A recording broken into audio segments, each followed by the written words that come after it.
Hi, this is Dan and Lexi from Dan Schultz Outdoors, reminding you to keep the adventures alive.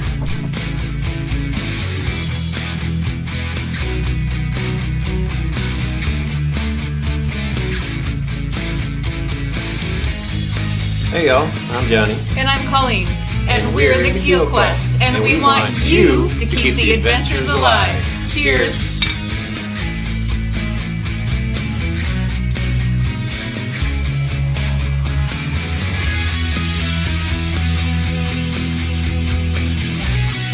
Hey, this is Darren from Ride Paddle Repeat, encouraging you to keep the adventures alive.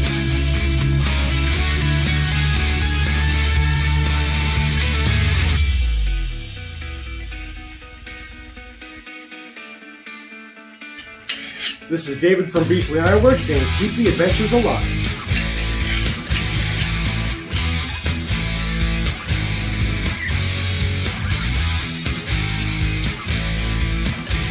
I'm Jay. That's Skill. From Jay's Way, keep the adventures alive.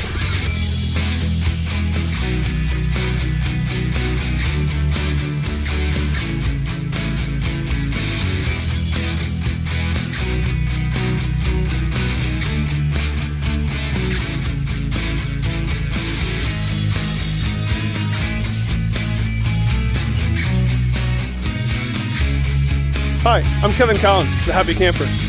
Remember, keep the adventures alive. Awesome!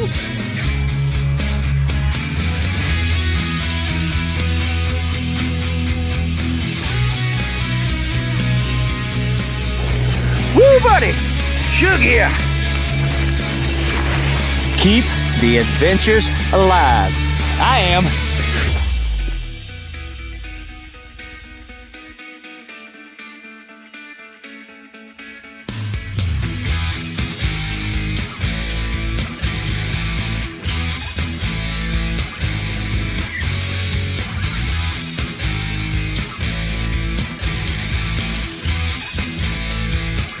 We're John and Aaron.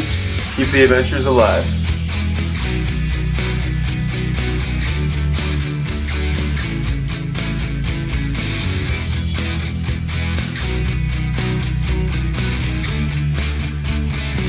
Hey everyone, it's Kylan from Lure of the North, and I encourage you to keep the adventures alive.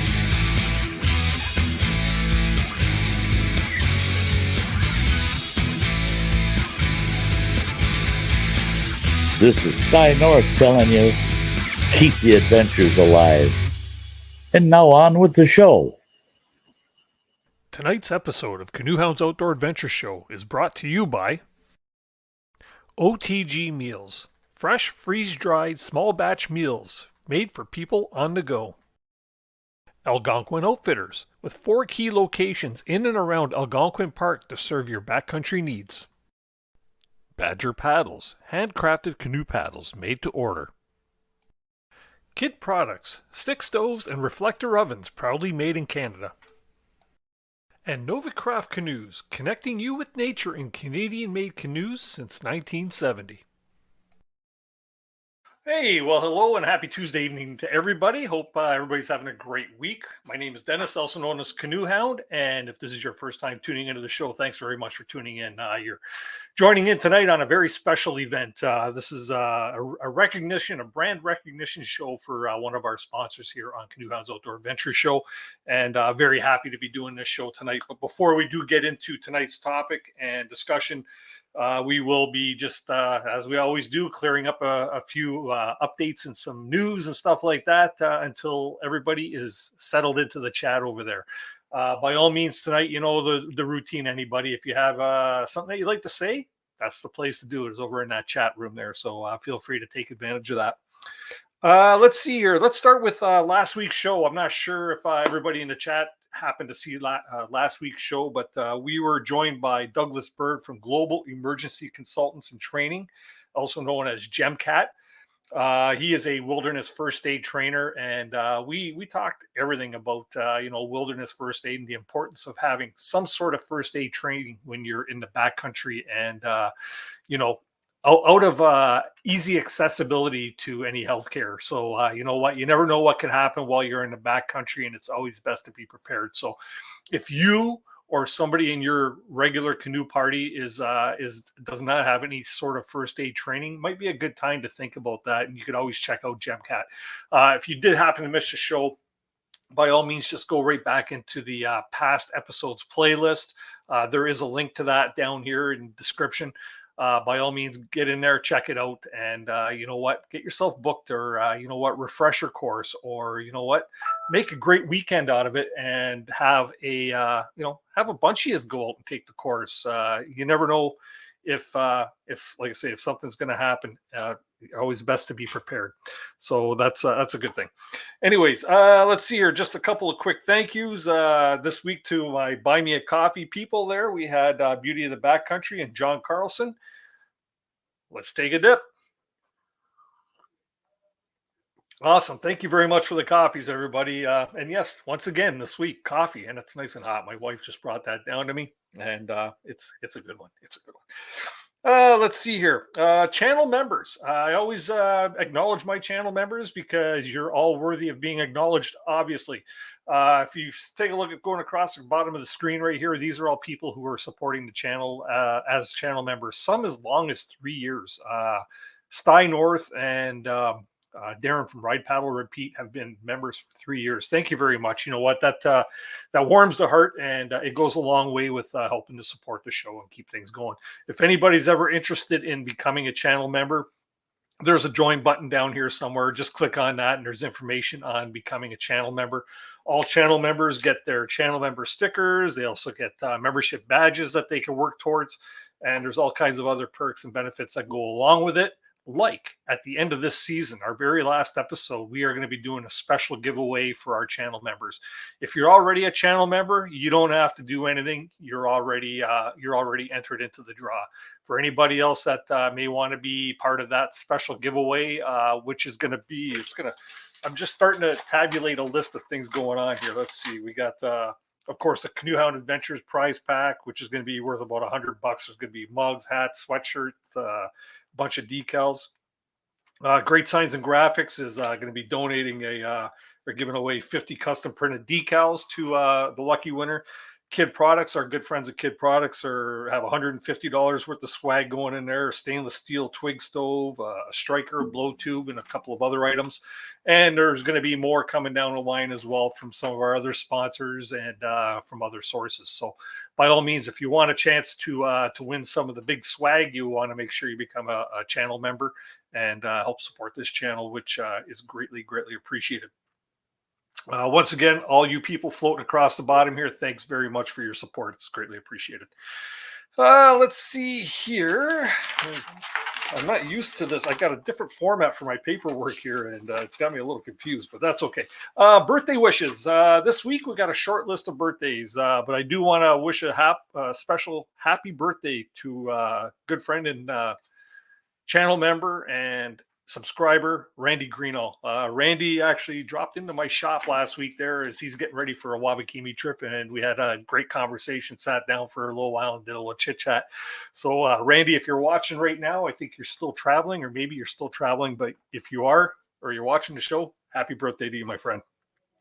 If anybody has any birthday wishes or anniversary wishes or anything happy that you'd like to share with all our viewers, please do drop me an email at canoehound@gmail.com.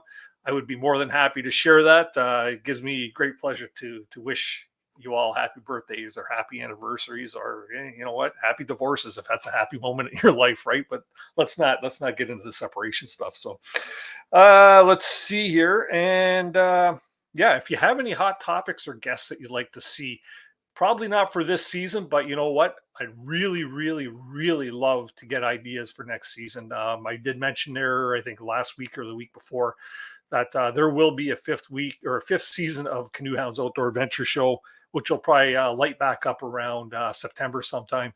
and a little bit of a different format. And I got a couple of different things that are in the works for season 5, but it's always still a great idea to know exactly what you would like to see on the show. It can be topics of discussion. It could be guests. It could be YouTubers or non-YouTubers.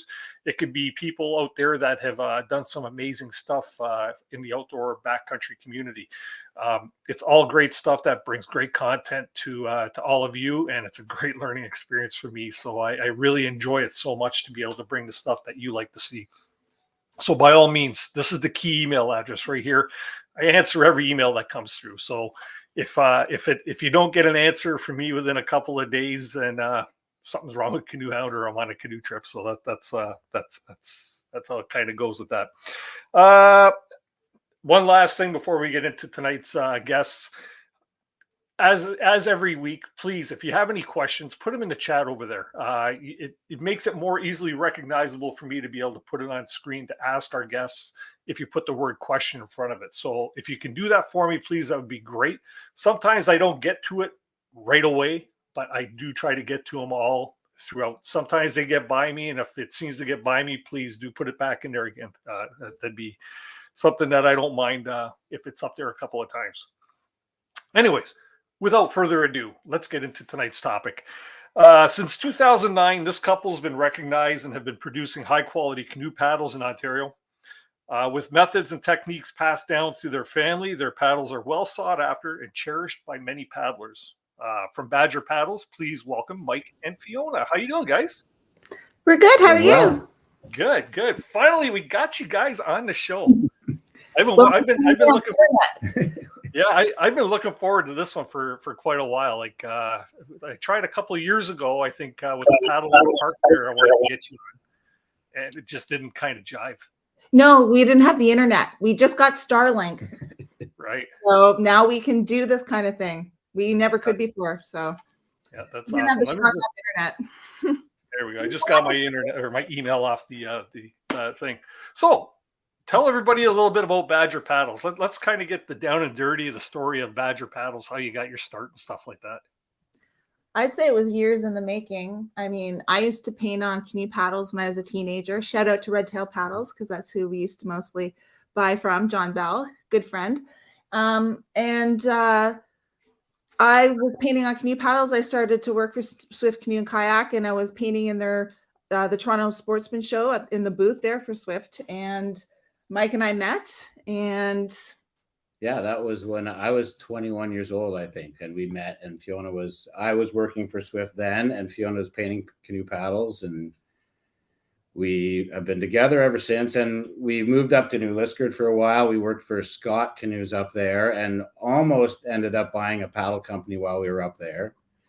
And then throughout our careers, we talked to another paddle maker and almost ended up buying his paddle company. And I was working for Swift, and a lot of the guys that made like one-piece hardwood paddles had actually sort of retired and gone away. It seemed like at the time it was a bit of a dying art. So yeah, we made an order up for Swift, Algonquin Outfitters, and a dealer in Austria, Swift dealer in Austria. And it literally was that grassroots when we started it up, and it just kind of grew from there. Wow. Yeah, we started with $300 on a credit card to buy our business license, and some wood, some paddle blanks, and that was a couple it. orders. Yeah. That's cool. That's what you call grassroots, like you said. That's and you said when you first started out, you actually right away you were shipping internationally. Well, yeah, it was a dealer in Austria who was selling Swift canoes was looking for somebody to buy like Canadian hardwood paddles from, and it was hard to conceive that it was like such a hard thing to find, right? They couldn't find somebody to buy paddles from that were like somewhat custom and not mass produced. So yeah, I'd like had paddles in my hand 20 years before I ever tried to build a paddle. So we knew exactly what we liked and what we wanted to begin with. And then it was just kind of a matter of figuring out a process and a way to do it over and over again. More or less. Shout out to Wolfgang and Daniela. Yeah. They're the Austrian, our first dealers in Austria. There you go. Well, hey, hopefully they're watching. If not, you have to send them the link. For sure. So, but why canoe paddles? Because I was reading through the history of Badger paddles on your website, and like your family, Fiona, has had a history of furniture making. Is that right? Or when we started Badger, it was kind of a good time. Like we did, Fiona's dad had been running Badger and Son Furniture Refinishers, which is from, I think, started in 1945. Yep. With Fiona's grandfather. So great grandfather. Badger, which is like a natural digger and a great animal to represent digging and paddling, happens to be a family name on Fiona's side, and a business that we were able to keep a woodworking business. It was a furniture refinishing business that was going to be closing. We were able to sort of keep that going for Fiona's family, which was kind of important for them as well. Yeah, my grandfather had a great recipe for oiling walnut. We started with that. My great grandfather's walnut recipe, and then just grew from there. We had like a little shed. We did it out of the garage, and just recently partnered with Swift Canoe and Kayak, where we're able to make the paddles and stuff there, where they're making the yokes and everything, and it's working out really good. Mike has some help now, and do some of the other stuff besides the. Sorry about that, guys. That's another Badger paddle order coming in. Yeah, let's hope so. Yeah. Okay, so now you said Badger was actually your family name. Is that like the origin of Badger paddles? Yeah, we took that because we were using the recipes, and my dad was like, my dad's made a few paddles for me to paint on in the past. And so we just kind of all came together, and Mike came home and said, like, would you want to start doing a canoe paddle business? And at that time, I was just not just a caregiver full-time for Makobe. And I still am today, but he was younger. We had the autism diagnosis for him. He's essentially nonverbal. He'll never be like independent for his entire life. And I couldn't work outside of the home. And Badger paddles was a way to help provide, like another income for our family, and a job for Fiona, and a creative outlet for somebody who's very creative. So yeah, I need to create, I guess. Just work for us. I see the techniques that we finish paddle with are, like, I worked for Badger paddles for a couple of years. Badger and Son, you mean? And I learned them from Fiona's dad. They are actually like the recipe, because our hemp oil, our wood oil that we sell to maintain the paddles, is 100% straight hemp oil. But when we do it in the shop, we make a Danish oil mixture with the hemp oil. So it replaces linseed oil in Badger's like previous actual mixture that they used on furniture, etc. So all the techniques actually came from that. So, which is probably one of the reasons why, like, using those techniques, we can get our paddles so silky smooth, like with our finishing techniques. And so that's been a benefit, I would say. Yeah. Cool. Very cool. So that'll kind of bring us into let's talk a little bit about paddles. There's a lot more to a paddle than just a piece of wood with a handle and a blade, right, and a shaft, right? So let's get into some of the types of paddles that you make, and what is unique about each of the paddles that or each of your designs, their benefits, and their what makes them unique. Yeah. So like I said, we probably owned over 50 paddles before we ever made a paddle. We were already kind of like junkies for paddles, and I had favorite paddles, and I had features about certain paddles that I liked, and I had, I liked this part about this paddle and that part about this paddle, or I used this paddle for this thing or that thing, or this paddle never got used and it just kind of hung on the wall and looked nice. So we knew what we liked, and just started with a couple shapes that we knew we liked for sure. And then over the years, a couple of them sort of modified and changed and evolved. And then we added just a few extra models. But, we are traditional one piece hardwood paddles. So one piece of wood, not always the most effective way to use all of the wood. That's why a lot of companies like to do laminate paddles, because you can use every little strip of wood. And we find ways of using the scrap wood.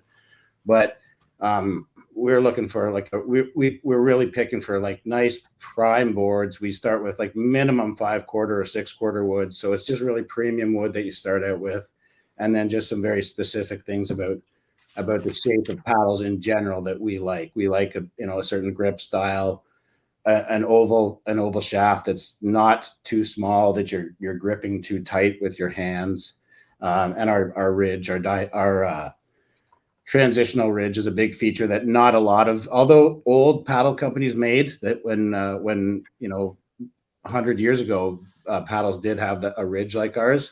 It's not something you see very often in paddles these days. So these are all like specific features to our paddles, and then of course there's just all the shapes and sizes. So what am I missing? So yeah, I'm on your website right now, and I got your paddles pulled up. I'm going to share this screen, maybe we can go through them. Yeah. Sure. Yeah. I'd say our most popular is the Tripper, Badger Tail, and the Slivers. They're the ones that sell the most, and the Bonga is very popular as well. Tripper is an otter tail paddle, modified otter. The Sliver is a skinny otter. The Badger Tail is a modified beaver tail, and then the Bonga is more like a true teardrop beaver tail paddle. So the Tripper, like for years, and it's kind of changed a little bit recently, the Tripper for years and years and years has been like our best selling, most popular paddle. It's like the classic Algonquin Park tripping canoe paddle. It's a great lake water tripping paddle, and it's got a good amount of surface area, but it's got a fairly small tip, so it's quiet, and it pulls enough water for most people. So it's probably compared to the Badger Tail, which has always been like the number 2 paddle to the Tripper. The real difference is that the Tripper's quieter because of having a smaller tip. The bigger the tip, the more plunk you get when your paddle enters the water. But the Badger Tail, even though the surface area isn't that drastically different, the Badger Tail is a beaver tail where the volume is at the end of the paddle, at the tip of the paddle. So that paddle, just by where it is by leverage, it's a more powerful paddle. When you pull a Badger Tail through the water, it's our most powerful paddle. So for me, who's trashed his shoulders over the years, it's a lot of paddle to pull through the water, and not always necessary. The thing about canoe paddles and canoes and recreational canoes is most of us aren't racers. I'm not a racer. I'm out for the journey. And the difference between a big blade and a small blade a big blade might get you up to speed like 5-10 strokes faster, like get that canoe to the cruising speed where it wants to move 5-10 strokes faster. But then the rest of the day, you have to pull that big, huge paddle through the water. And you don't need that much paddle to maintain the cruising speed of your canoe. I use a Sliver, which is one of our skinnier, smaller blades. But I think John Winters did a study one time about canoe paddle shapes to see which was more efficient. And it turned out they're all pretty much the same efficiency for the most part. There wasn't a big difference, even when they changed the scale, like to 1 to 5 or something. So sometimes what you gain by a bigger paddle, you lose in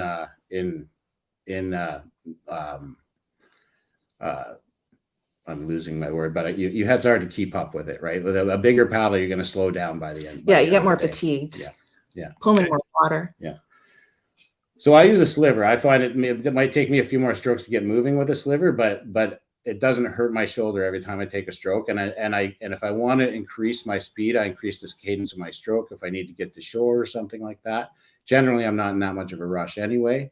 And nobody ever complains that I'm not pulling my weight when I use a Sliver. But I do. Bonga is like the spare paddle. Like so when you go on a canoe trip, you should have a spare paddle. And I've been on trips where paddles have broken. I've been on trips where paddles have had to be manufactured, which is kind of a fun activity on a canoe trip in its own, but not that nice to paddle with a board that you had to make into a paddle to get home with. So a spare paddle is a good idea. A lot of people just bring a small little aluminum or plastic thing, right, that counts as a spare paddle that you could use. But I think if you're going to carry something around, why not bring something else that you might use as well, that you might enjoy on the trip? Like every trip that I do mostly lake water trips. But every trip that I do, I get into shallow water where my sliver is just like a push stick because I'm in like, I'm in shallow water. So that's when a bonga comes in great because it's got a shorter, wider blade. It's got more shaft for blade, right? More shaft to blade ratio. So I can carry a really small bonga as a spare paddle on a canoe trip. And it's a handy backup, and it's actually pretty useful sometimes. So I can carry like a 51 or a 54-inch bonga, and that's long enough for me to paddle with in shallow water. Okay. Yeah, that makes sense. I never really thought of it that way. Like I always carry a backup wooden paddle myself, but to have something that may serve a different purpose or a different paddling style is actually a great idea. Yeah. Yeah. Yeah, because you mentioned the one is really beefy and may show more fatigue. Well, if you start feeling more fatigue, then you might want to slip to something like the sliver. That's going to be a little less drag on your shoulder, right? So, yeah. So you mentioned the Tripper and the Sliver are the two best sellers that you I'd say the Tripper and the Badger Tail are probably the two that we sell the most of overall, and then. And the Sliver's always been kind of a steady seller, but like of late, the Woodland and the Bonga have been really popular as well. So they're kind of like it's almost evening out where we sold a really high volume of Trippers before. It's leveled out a little bit more. We still sell more Trippers, but it's people are really liking the Woodland, which is what you have up on the screen now. Yep. So with the Woodland, I notice it has a rather unique handle on it or grip. Can you describe what the purpose is of that style of a grip? Yep. Yeah. For years, I argued with people and didn't want to build a grip like this, and they kept asking me over and over again. And the idea is that it's called a North. It's our take on a Northwood style grip. There's a traditional kind of paddle grip out there, fairly popular in the northeast of the U.S. called a Northwood style grip, and the idea was like you could use that in your canoe as a long paddle, but a lot of people would sit in the bottom of the canoe and fish, and that kind of thing, and they would want to be able to choke up and use the paddle shorter, basically. Mm-hmm. So having a little more surface area like down low, you could put your hand on the side of the paddle or sort of on the top of the paddle. It gave you more places where you could grab the paddle and you could shorten your grip if you wanted to change the length of your grip on the paddle. It's actually a great way to teach somebody a J-stroke, that paddle, because if you hold it at the top of the grip on one side, and you can really demonstrate what the blade does when you turn it this way and do a J-stroke. So it's a really great paddle for teaching a J-stroke.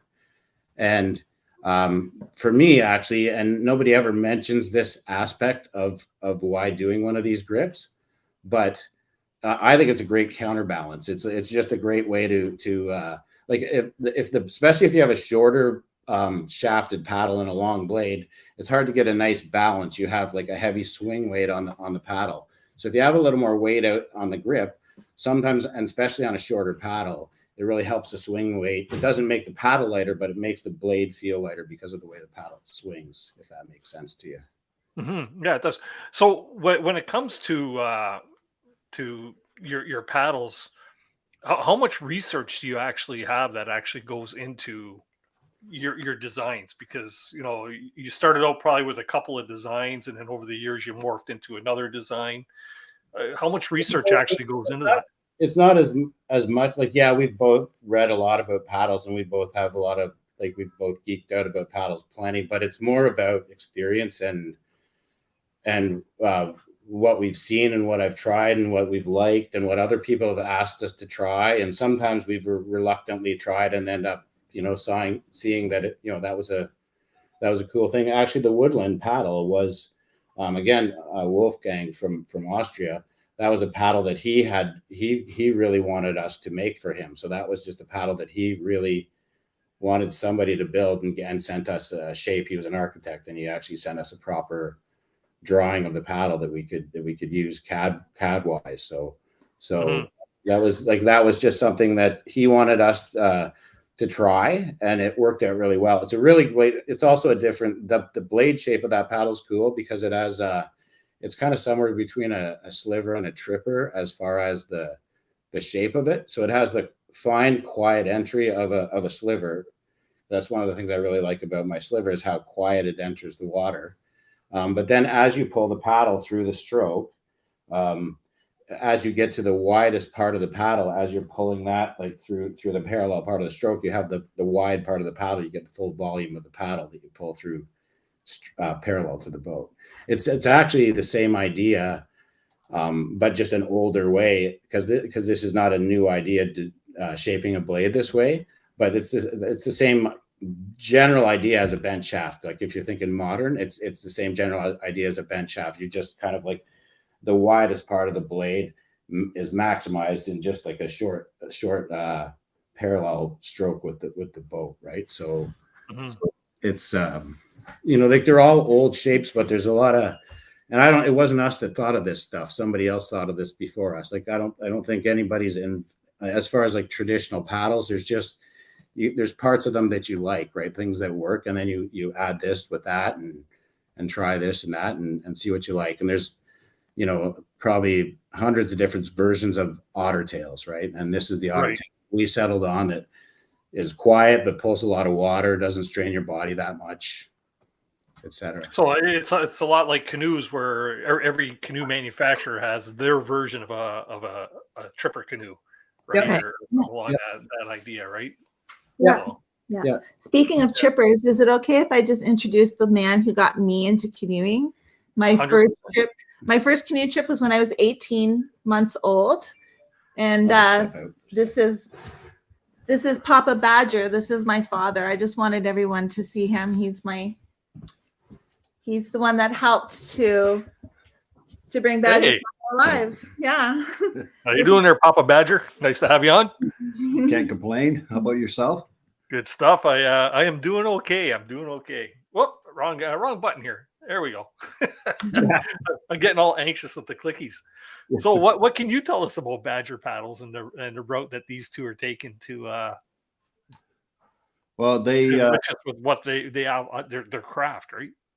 Yeah, what I noticed about is when they first decided this is venture they were going to start into, is they were so excited and both really, I mean, at the beginning it was going to be tough, and it was tough get going and stuff like that, but they really felt that they wanted to make this dream happen. And at first you wonder if it ever will, or that, but they got it off the ground and they've worked really hard with it. And I've tagged along as Papa Badger namesake, and offered a little bit of help here and there when they asked me for it or needed it. And I'm pretty proud of what they have done with it, really. Well, they're doing really well, because you know what, it's a well-recognized brand, and if the fact that it's going global, I see Mike down there at Canoecopia even, and he always had a lot of people in the booth there, checking out the paddles and stuff like that. So they must be doing something right if people are loving the paddles as much as they are. Oh, I'm sure it's still a work in progress. They're still always trying to, I think, innovate with new ideas, and they just keep working and working and working at it. So it has really evolved. I think Fiona, you and Mike probably both remember the first ones when we used to lacquer them and hand rub them down, and you had almost like a piece of furniture. Well, there were show pieces more than for actual use, but some beautiful I stuff. was painting on them and everything like that. Yeah. Back in the day. But this is the man that taught us how to get that silky smooth finish on a Badger paddle by doing the sand, like sanding it with 400 grit, wet sanding it, and teaching us all the methods for that. So a lot of people love our finish and love the technique that we've taught them and how to maintain their paddles. And it's thanks to Papa Badger. Well, I gave them some ideas, and Mike tweaked it and kept going at it, and Fiona, and they, kept try to see what worked and kept trying to improve, and they've come up with some really nice workmanship on them now. It's just that you can just see the evolution of it, and they are fabulous. And some of the painting that goes back to can I mention the name? Focus on the Flower. Yeah. Goes back to when she was Fiona was well, you couldn't have been any more than 17, Mhm. maybe somewhere around there. At my shop, furniture refinishing shop, she set up a little booth in the corner and started her little art booth. Yeah, I painted wilderness scenes and animals and stuff on paddles. And that's basically like, it's just kind of been, we've been fanatics for canoe paddles our whole lives. So it's no wonder that we came here and decided to do Badger paddles. It just all worked out. It just felt like it was all meant to be, in all honesty. It all just feels like it was meant to be. But there was a lot. It's amazing how sometimes you could be drawn into your passion can draw you into your career, right? And so many people don't get to actually experience that.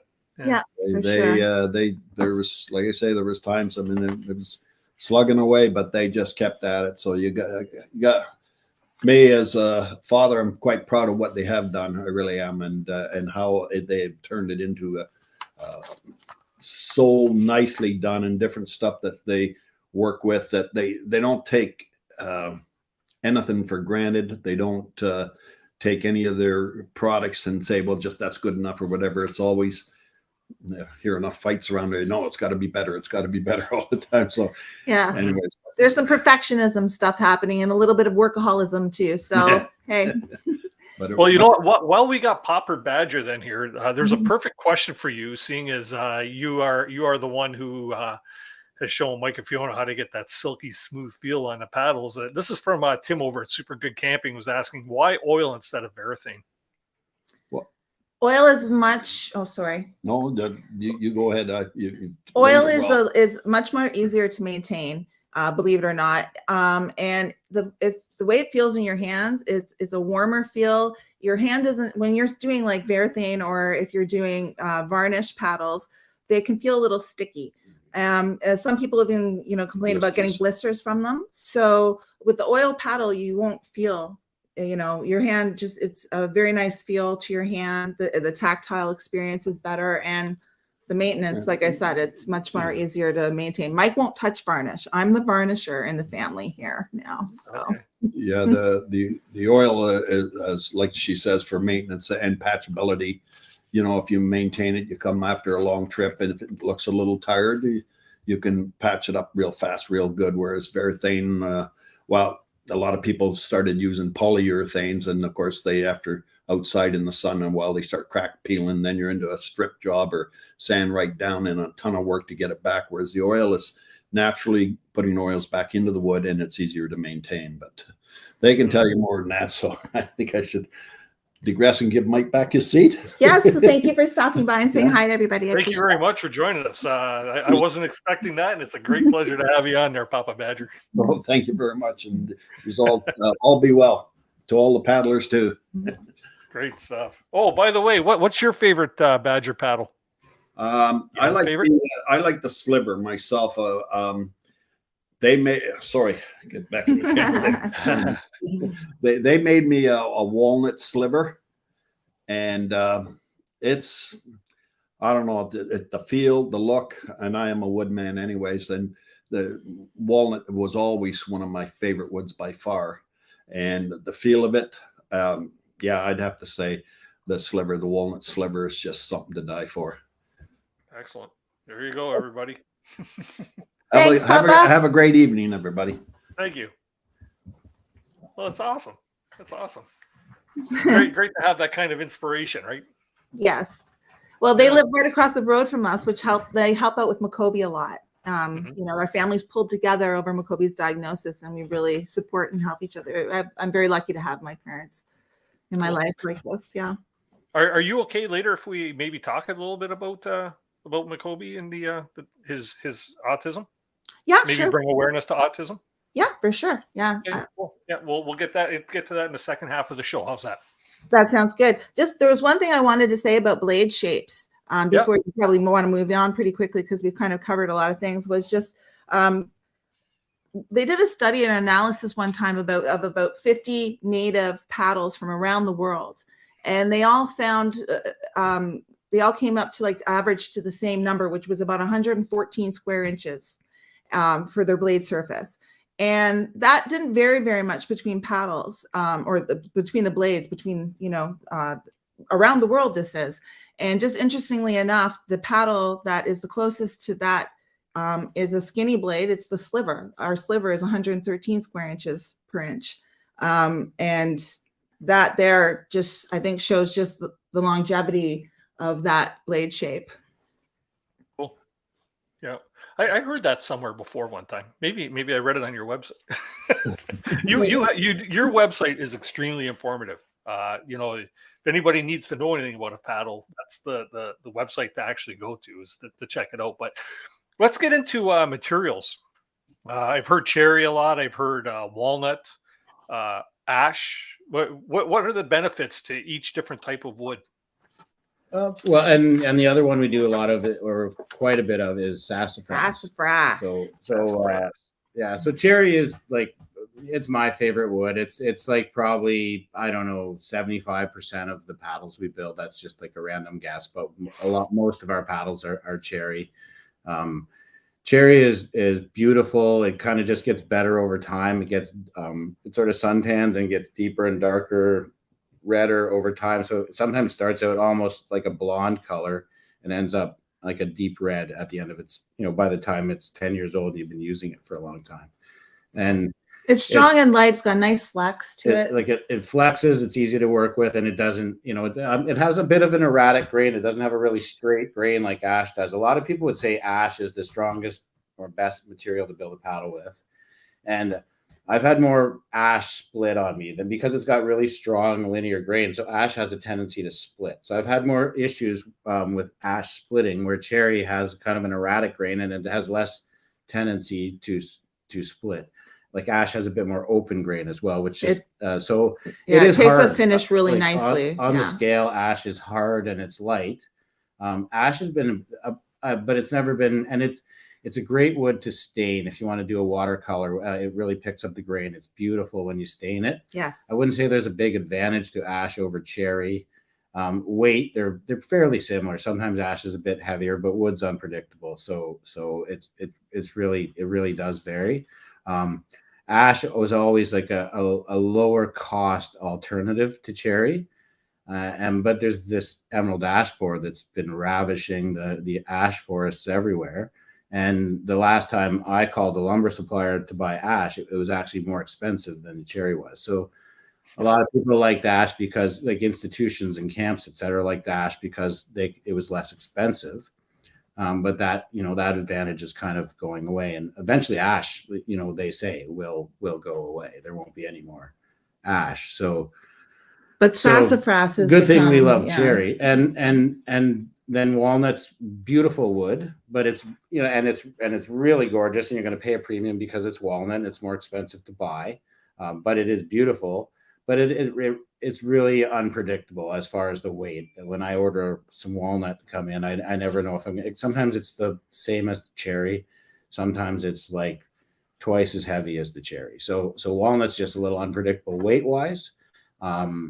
It doesn't take the finish as nice as cherry. Cherry takes the finish. Cherry just really holds the oil well, and it holds its finish well. And then sassafras, which is it's been becoming, most people haven't heard of sassafras, and we've been kind of promoting it a lot. We've been selling it. It's been popular. It's not as easy to get your hands on, and because it's worked so well with paddles, we've actually, like, you'll notice a lot of the Swift boats are coming in with like sassafras yokes and sassafras interior parts. It makes the canoe actually lighter to build it with the sassafras parts. So that all started from us building sassafras paddles and wanting to try it on some canoe yokes, and it's worked out really well. But sassafras is just, it's a lighter, softer wood, and it's more flexible, so it really flexes. So if you like a flexy paddle, which some people do, sassafras is really cool and fun to play with. For me, I prefer cherry. Has nice medium flex and it's a little stiffer. But the sassafras pairs well. Like people buying ultralight canoes and ultralight pack boats, the sassafras is just the right weight. It's the light version of it. It kind of pairs well with carbon products, which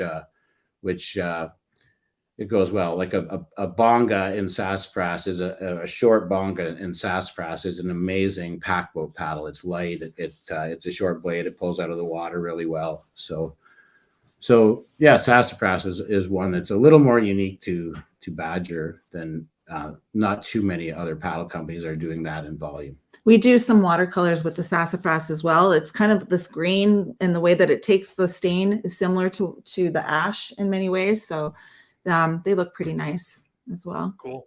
That's it's really unique. Most of my paddles are cherry, and I guess most paddles, or a lot of paddles, are made out of cherry because of the properties that you mentioned. You know, the grain and everything else just makes for a good, outstanding paddle, right? So yeah, and it holds up and lasts a really long time. It just seems to hold up really well. Yeah, and I have noticed that my cherry paddles, like you mentioned, when I first got them, they started out really light in color, and over the years they've darkened right up. So that's pretty cool the way it does that. Yeah, I always thought that had to do something with, like, you know, the water getting into the wood, but if it's a properly oiled paddle, you don't really have to worry about that. It's the sun. You can leave if there's a price tag stuck to a cherry canoe paddle in a store, and you leave it in there for even a couple of days, you peel the tag off there, you'll see like a suntan mark. Wow. Yeah. Didn't know that. Yeah. So now you have, and I'm just looking here at your website again. You have a lot of different themes with paddles.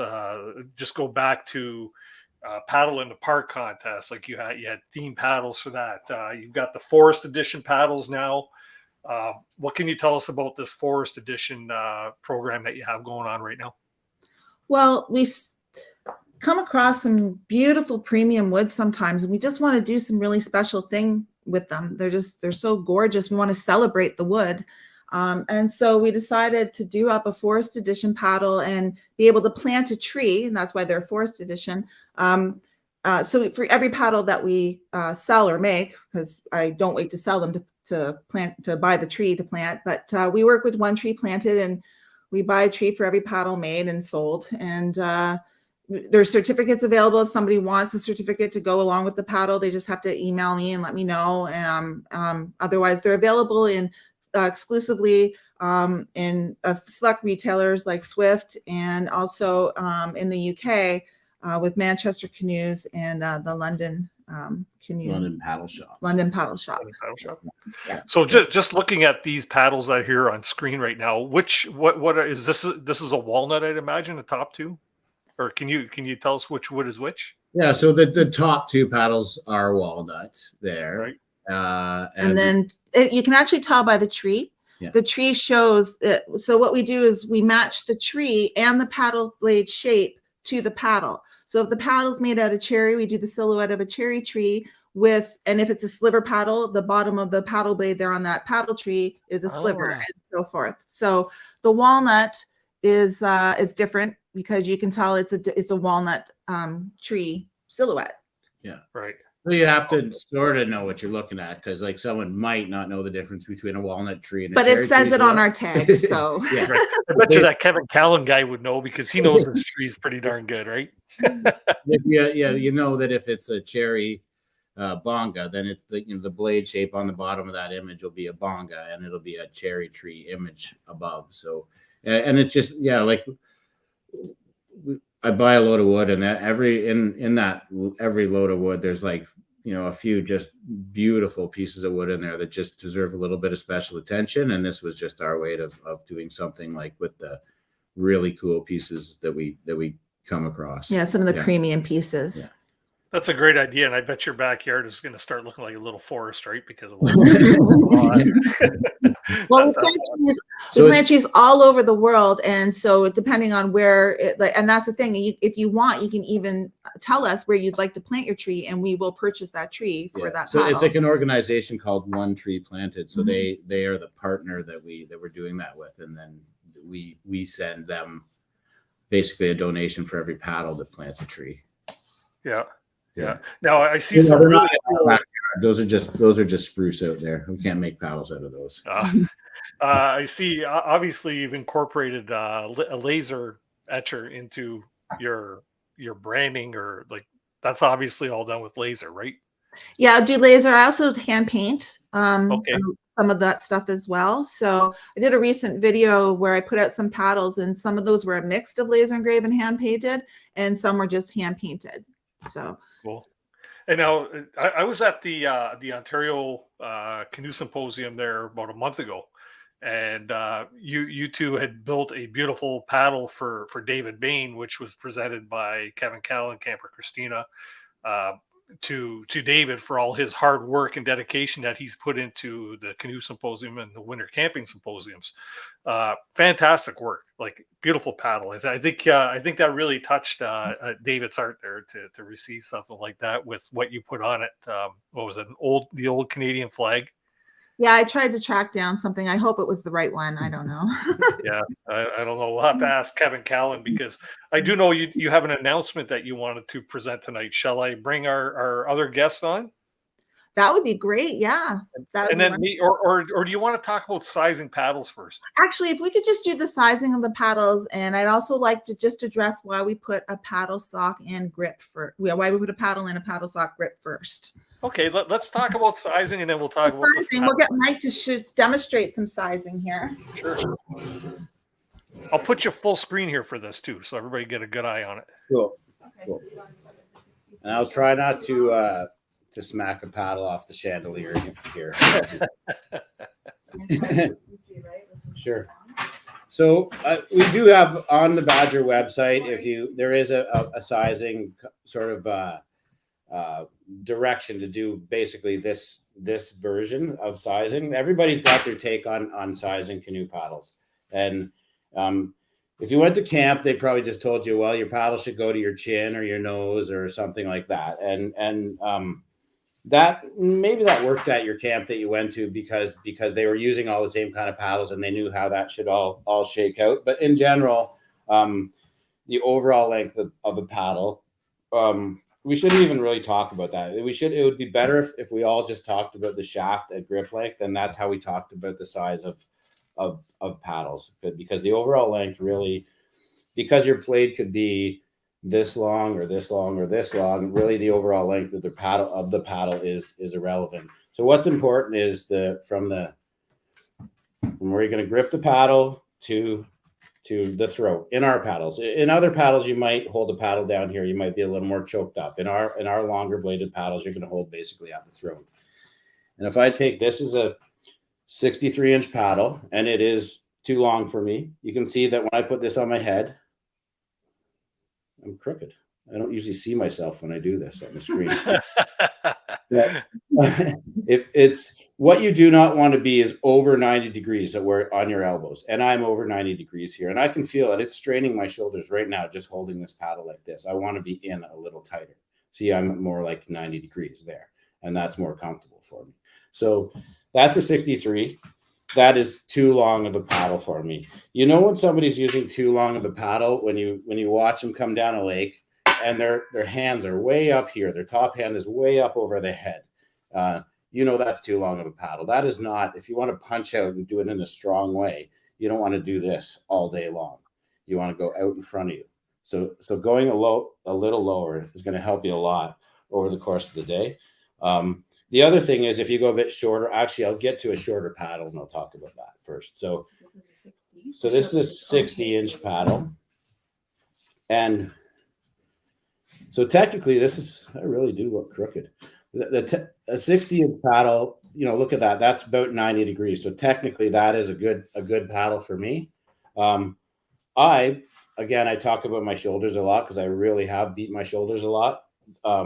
I prefer to go in a little bit tighter. So a 60, so that technically that works for me. That's fine. I can paddle with that.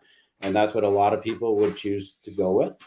But for Mike, when you say a 60, is that the overall length? That is the overall length. So like I said, you shouldn't talk about it that way, but that is the way it is. That's the way everybody understands things. So yeah, on a Badger paddle, overall length 60 works for me. Now, if I was to get a gray owl paddle or a bending branches paddle or a red tail paddle, they might have a different blade length, right?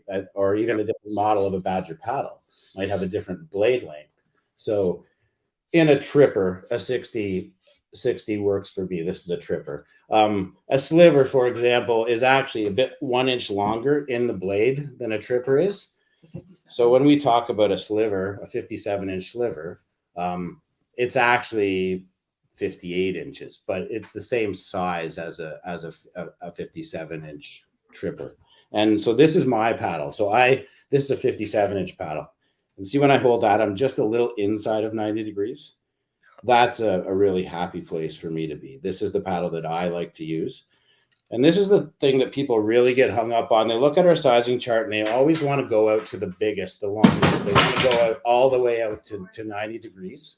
And that's not that 90-degree measurement, that's like the maximum that you should be at. So that's where you want to stop. But anything under that, like even a 54. So this is Fiona's paddle. She likes a 54. And see how well inside of 90 degrees I am on that 54-inch paddle? I can happily paddle a tandem canoe or a solo canoe from a kneeling or sitting position with this paddle. It's not the ideal length for me, but I'd actually probably rather paddle with a 54 than a 60 myself. I'd rather go in a little tighter.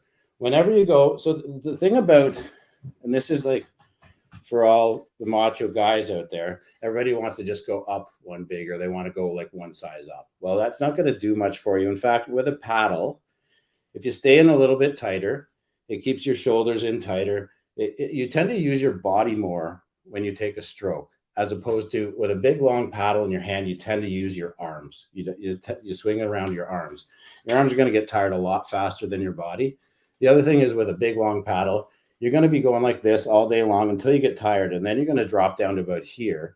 And you're going to be doing this big, giant sweeping stroke out the side of the boat because you got this long paddle and you're tired and you don't want your shoulders up high anymore.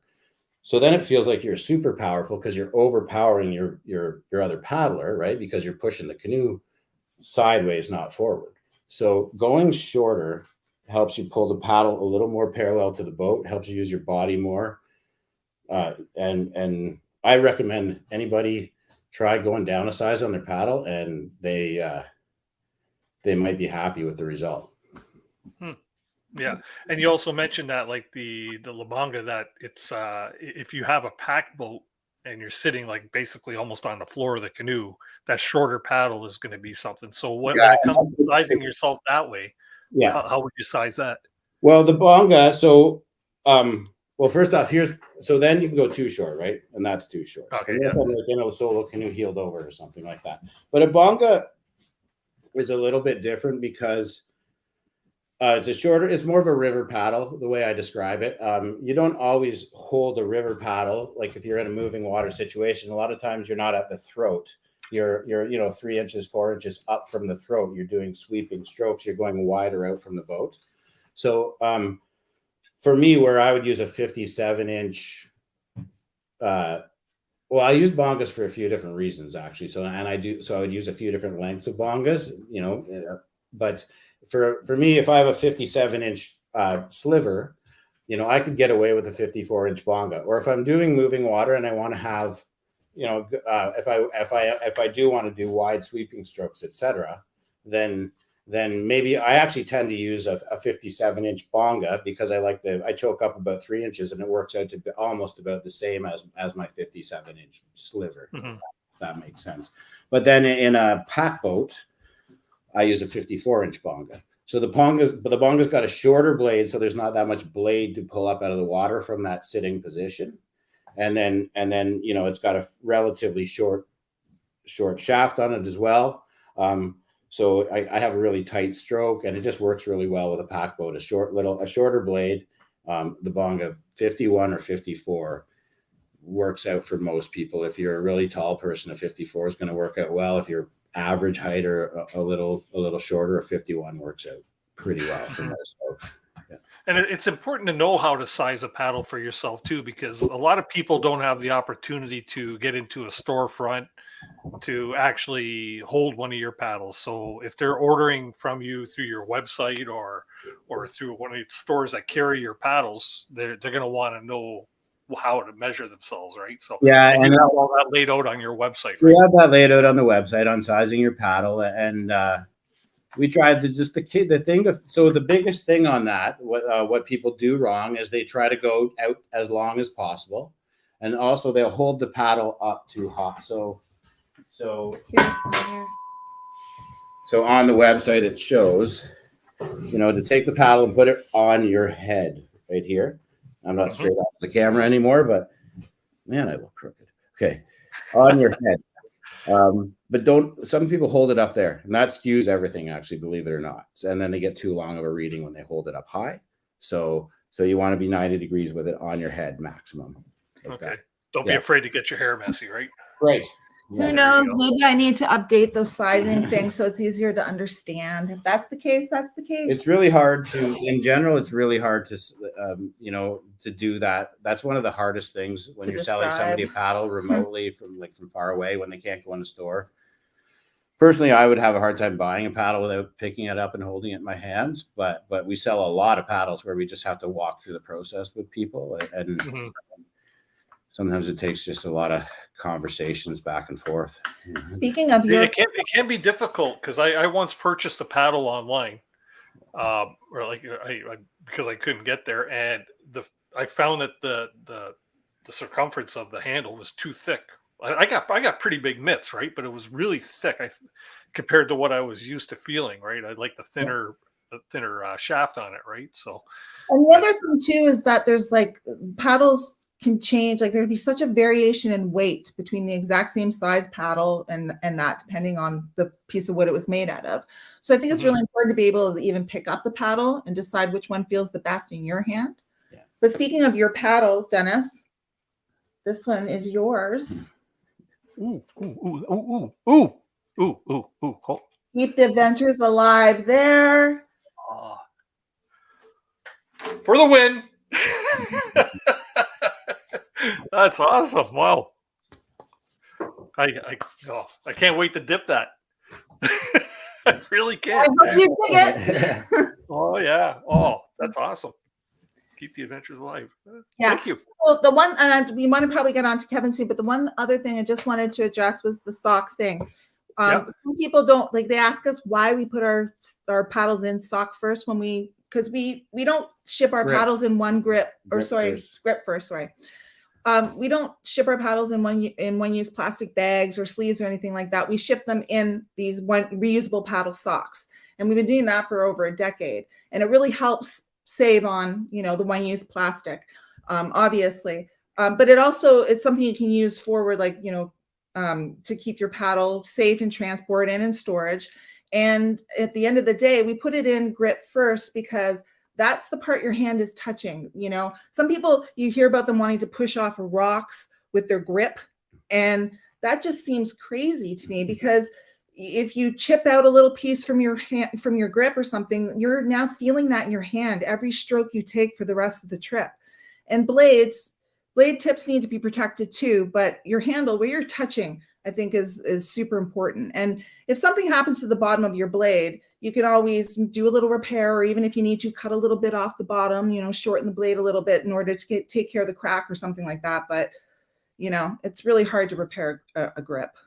Mm-hmm. Yeah, man, you must go through a lot of those socks. We do, and a lot of people buy them for their other paddles too. Like we sell that individually, and it's actually pretty popular too. And they're made. I always wondered why you actually shipped them with the socks too. So that's great news to know. Here we go. Hey, we're back in order. Okay, so you had a special announcement, and for that we need to bring up a special guest. Cool. Shall I bring him up? Yeah, do that. All righty. Guess who our special guest is? The chef extraordinaire. How are you? Mike, we haven't slept together for a long time. It's been too long, Kevin. Oh, I know. Mike and I, we every year at Canoe Copy, we sleep together in Darren's basement and get into a lot of trouble. Actually, we don't really do anything in Darren's basement. Yeah. Anyway, but yeah. And also, I realize you guys have been married for a long time or together for a long time, because when that happens, when you're together for a long time, it seems to like your hair is similar. Oh, no. Yeah. So, Mike, I see that your hair is similar to Fiona's. They say people who are attracted to each other see something familiar in the other person's face. So. Yeah, there you go. There you go. Mike, you're looking good. Fiona, you're looking good. So we look like brother and sister. Oh man! So what's up? What's the excitement? What's going on? You are the excitement, Kevin. As always, it is you who is the exciting one. We have to unveil today the official Happy Camper paddle. And this paddle here is numbered with the date on it. And this paddle was designed by Kevin. We asked Kevin what he would like for us to update his quiver with this year or last year actually. And he said that all he wanted was a tripper and he wanted to try the woodland grip. So we sent one to him and tried it out and a little bit of fine tuning back and forth. And we've come up with the Happy Camper paddle, the official Happy Camper paddle. Now, as of tonight. Wow. Let's see the logo on that thing. Yeah. So there's the. Oop. Sorry, we have a light here. She's afraid I'm going to smash the light. So you can see. Where is it there? That's cool. Well, originally I asked Mike to do a double blade, but and that's coming, Kevin. Yeah.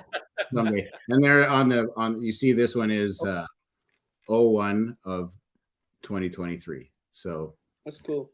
So there's going to be, we're going to make 100 of these available in 2023. No, 50 to start. 50, sorry. 50. We're going to do a limited run. Guys, he can only do 50 because I want him to come home at night and not work every night.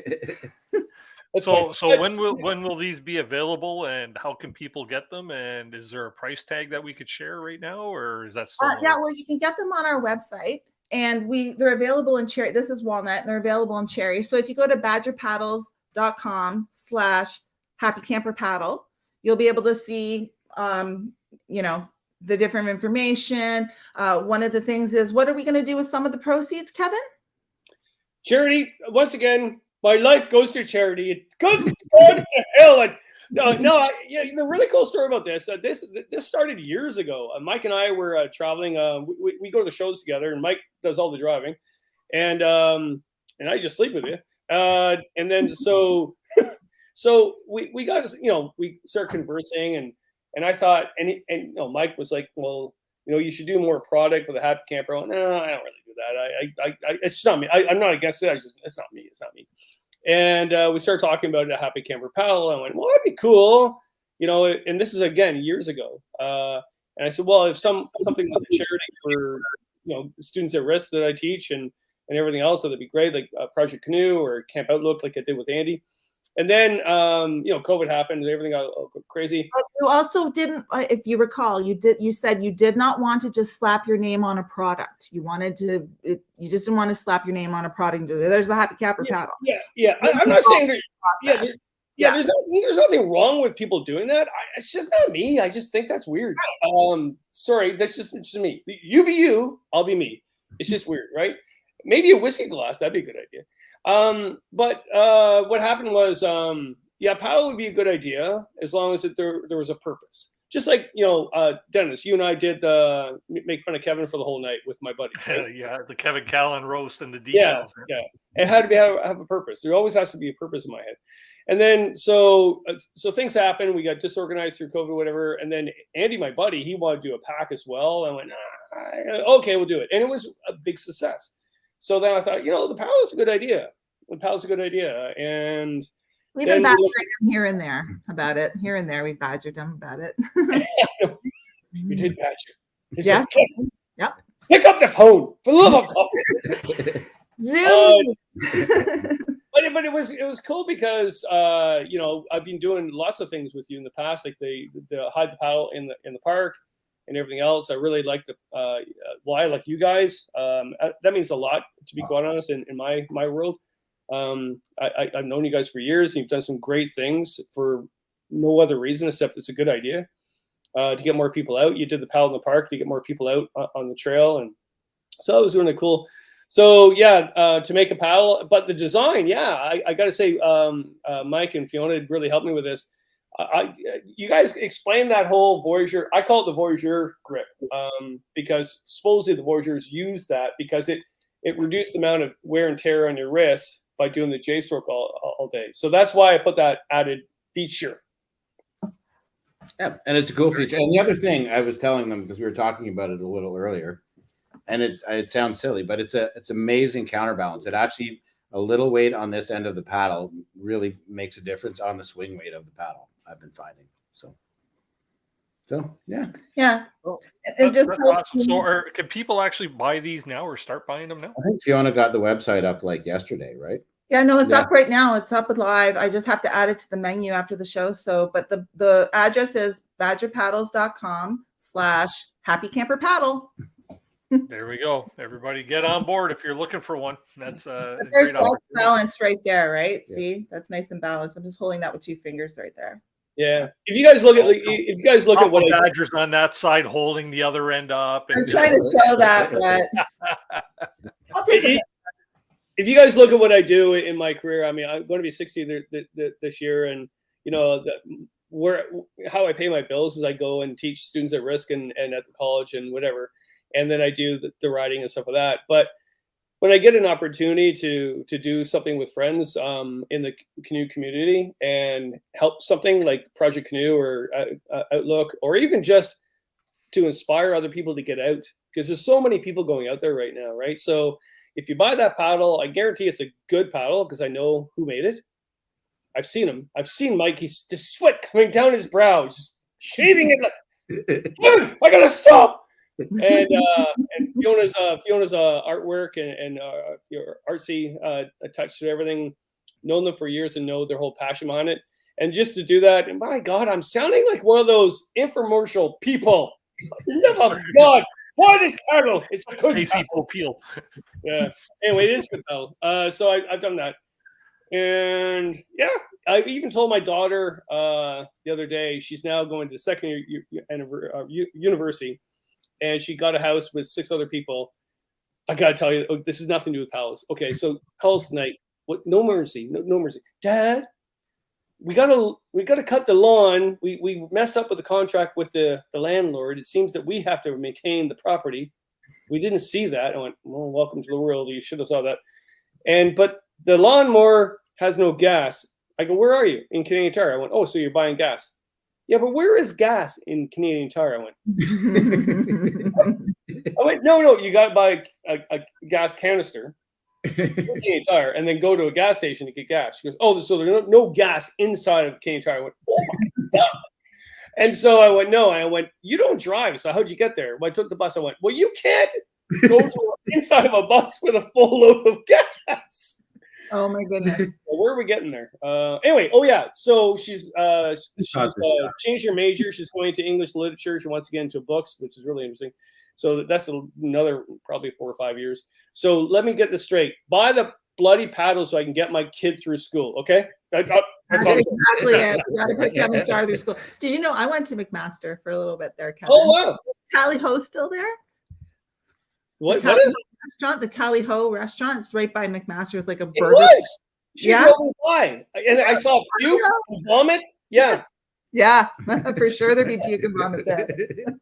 So it helps a good cause too as well. I always to my deathbed will always help at risk guys, and I was with them today, and I'll put up a video. I got them portaging my canoe, right, and then all of a sudden the boss shows up, and the boss never shows up. And I teach invertebrate studies and stream studies and leaf studies, and we did that all morning.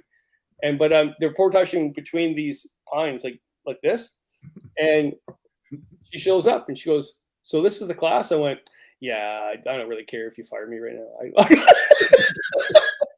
Like they're having on fun. that note, okay, we got to take a quick little commercial break here. Yeah. We're going to come back after the commercial break with Mike and Fiona, and we have a swag giveaway for tonight.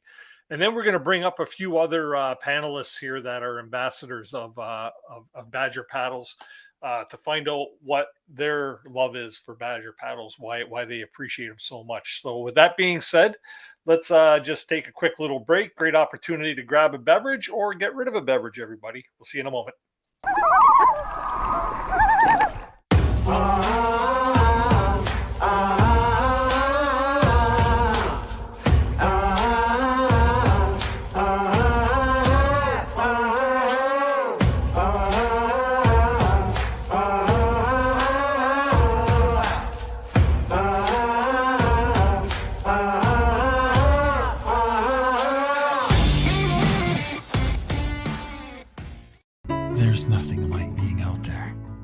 For over 50 years, we've been connecting people with nature by building classic Canadian canoe designs using the best materials available. We built a reputation on durable, dependable canoes that allow you to focus on what's important, whether that's unplugging in remote wilderness, spending quality time with your favorite people, or nailing the perfect line. Visit novacraft.com to find the perfect canoe for you and locate your nearest authorized dealer.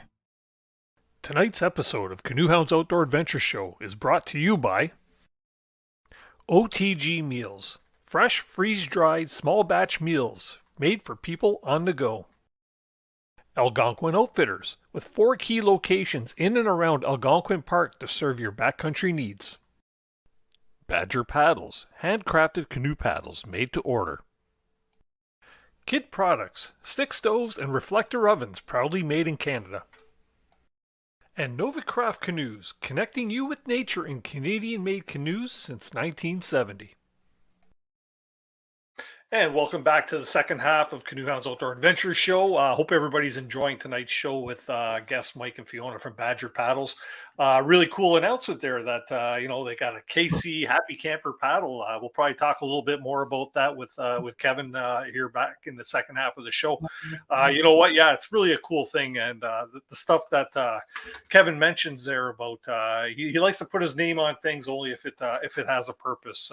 Back when we did the Kevin Callan roast, we did basically raised a few dollars for Project Canoe through our decal sales. He said he would only do the show and he would only do that if we could do that. So his heart's in the right place, and that's a good thing to note. It is time for our swag giveaway, and then we will get back on with the show with Mike and Fiona and a few other guests that we have here waiting for us in the basement. So let's bring Mike and Fiona up, and let's see here if I could add them to the stream like this and like this. Hey, got you back. Oh, see, I just measured for my canoe paddle. There's looking good. And I'm not afraid to mess that up either. So that's a good thing.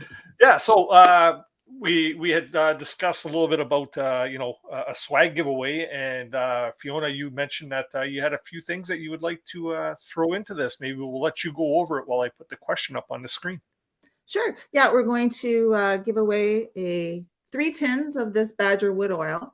And if Mike is going to oil these later, maybe while we're talking to their ambassadors there, we have a second tin that we're going to give, a fourth tin that we're going to give away with these salad bottles that Papa Badger made.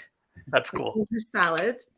And then also I just have a set in honor of Andrea, Portage Queen earrings and necklace set. Andrea Wilson, you're speaking of. Andrea Wilson, yes. Awesome. I designed that off of, so. Cool. So for the swag giveaway, what you need to do is you need to answer the question that you see below here. Where does the name Badger Paddles originate from? Please don't put it in the chat. I need you to email it to me at coasprize@gmail.com. And you have until Sunday evening at 11 o'clock to get your answer in to me. Once I have all the answers in by, like I said, Sunday at 11, I will go through and we will do a random picker. And so I guess that's 5 different prizes, right, Fiona? That's 5.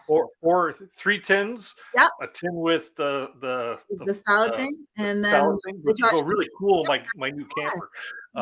And then the Portage Queen swag. So there's the question. I'll leave that on screen for a few moments here, and we will move on with the show here. I have 3 people in the basement that are actually brand ambassadors of yours. Kevin disappeared. I'm not sure where Kevin went, but Kevin, pop back into the green room. We still need you, sir.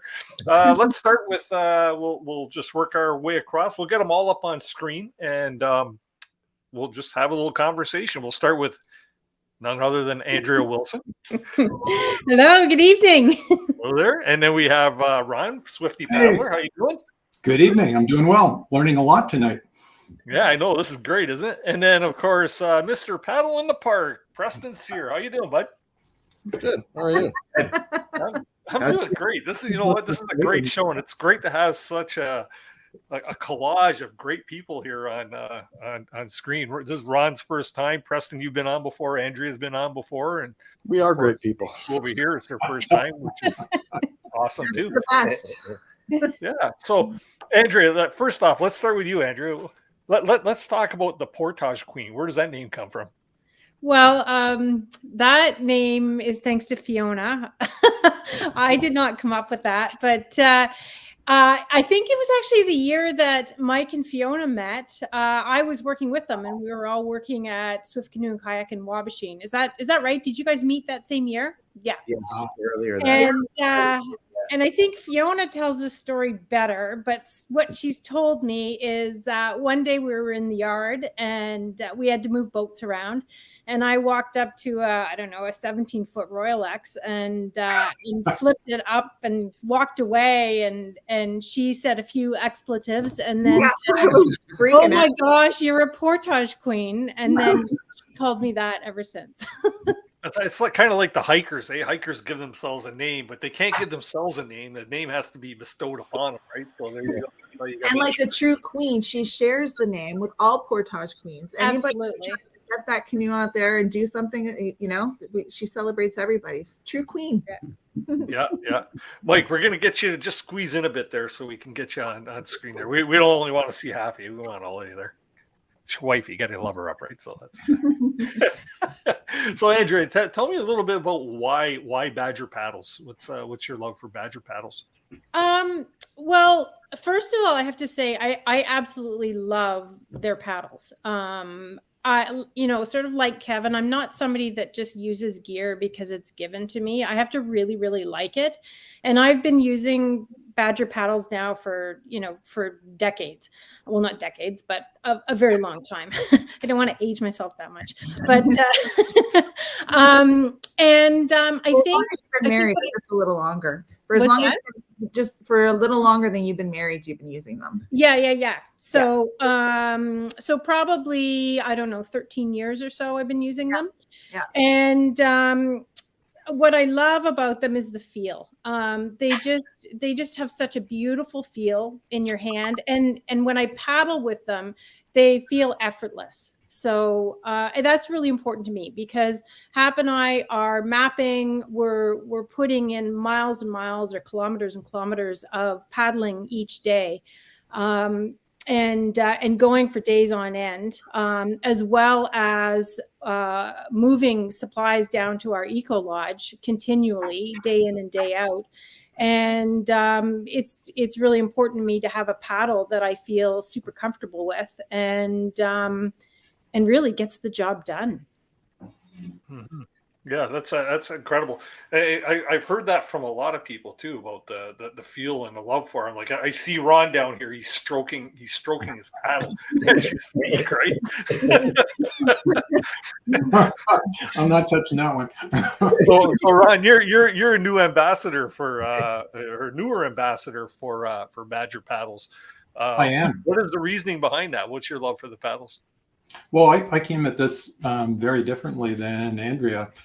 I needed a new paddle. I've got a number of paddles. They've been beat up. Some of them are quite old. Some of them are newer, but not entirely comfortable. And there was a fundraiser that was going on. Last year, it was Camp for a Cure. I guess it was 2021. And I saw there was the opportunity to purchase a Badger paddle. And it came with the laser branding with your logo. And I thought, oh, that would be kind of cool. So I ordered that and had back and forth, nice discussion with Fiona. She was very careful in trying to meet my needs and gave me different proofs of what the paddle would look like. So I was kind of blown away by that. And then when I got the paddle, it was the first paddle I've ever had that was oiled. And it just immediately struck me. It's just so smooth. It feels like I'm holding a piece of wood instead of all of my other paddles are varnished and they're kind of hard. And you feel little bumps on them and whatnot. And this just felt like, like a piece of teak or something. And I really liked it. And in using it, much like Mike was saying earlier, my first big trip was Quetico and Superior, a lot of places with rocks and stumps and things. And I got really banged up, and I bought some Badger oil, and holy smokes, it's like it came back to life again. It was a new paddle. And, I've had this on a lot of trips. People that follow me on Instagram would know. And does this look like a paddle that's been banged up for a number of years? So from that point on, I just really loved the paddle, and I was showing it off in a lot of my photos just because I liked it. And then I opened up a discussion with Fiona, and it's like, hey, I really like your paddles. Can I do something to promote them? And, yeah, the whole ambassador idea was his idea, really. He's like, do you have ambassadors? Have you thought about having ambassadors? I'm like, that's a really good idea. Hey.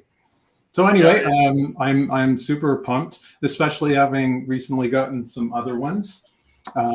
You're talking about sassafras. I knew you were going to talk about the sassafras. Yeah, let me just grab it. I'd never heard of sassafras before, and it's a beautiful wood. This is the what's the name of the woodland One Tree Initiative? Anyway, the biggest thing about this particular paddle is it's incredibly light. Like, it's unbelievably light. I'm not surprised that Swift is using it in different places and making the canoe. I actually measured them with a scale in my kitchen just to see the difference because I couldn't believe it. I have them lined up in terms of sassafras, cherry, and then the walnut in increasing weight. And each of them has different characteristics that I love. So they are all going to get a lot of use. And I get a sense that this one is going to be with me as like a backup all the time because it feels so good. It's a shape I like, and it's a feather. That's so light. Great job, Mike. Like this is just an amazing paddle. Thank you. Mm-hmm. That's great. Can you hold up the other two? I seen the one that has your logo on it there. Like just check out some of the this one. On that. This one is the walnut. This is the official ambassador paddle. See how he has that, guys? That's what I want to do for all of you, all the ambassadors there for Badger. Get an ambassador paddle with their logo. And in addition to the color and whatnot, it's a very different feel to this wood. It's much stiffer. If I'm going through an area where I'm going to be potentially banging the paddle, hitting rocks or whatnot, I'd feel more comfortable with this paddle because I feel like it could take just about any abuse, and then I could bring it back to life when I get home again with some new Badger oil. And what you were talking about earlier, Mike, the coloring with the cherry, I can really see that with this one. This was the paddle that I won/purchased in the fundraiser, and it has aged really nicely. It's becoming almost like a red color, which is not what it was at first. I really like it, and it's in between. It's stiff, but it's got some give. It's not as heavy as the walnut, so it's really going to be hard to pick. And there's also one. Well, I can see you paddling and carrying all three of your canoe paddles. Ron, can I send you my paddles for maintenance every year? Because I don't look as nice as yours. There's a trick to getting them fixed. What Preston knows. Yeah, you bring them over. You go to Mike wherever he is, and then you just kind of like keep them out and just kind of make him notice that they're dirty, and he'll just without thinking just grab the oil and start laying it down, and then it's always your paddle needs some oil. Yes, it does. Yeah, Mike. It's like changing a baby's diaper there, right, Mike? It's like, give me that baby. That's one of my babies. We're gonna fix her up, right? I don't know, but yeah, sure. So, Preston, you've been kind of affiliated with Mike and Fiona and Badger Paddles for quite a long time. But he just hasn't been named as an ambassador yet. Yeah. I'm just waiting for his email. He's your second child. So you were Well, basically, you and Fiona kind of spearheaded the Paddle in the Park contest for a number of years. Yeah. How did this relationship come about? We were each other's first internet friend. Yeah. That's how that worked out. We both kind of started out our brand like at the same time, if not the same time. Yeah. And then, at some point, I needed a paddle. And so much like everyone else, I went out and bought, or went out and looked for them, sought some advice and got a paddle, and then noticed that they were just like everybody else has said, they're super lightweight, they're very durable. But to be perfectly honest, she has created one of the, probably the coolest logo I've ever seen. Like, of everything, any logo, any company, like that's just the coolest thing.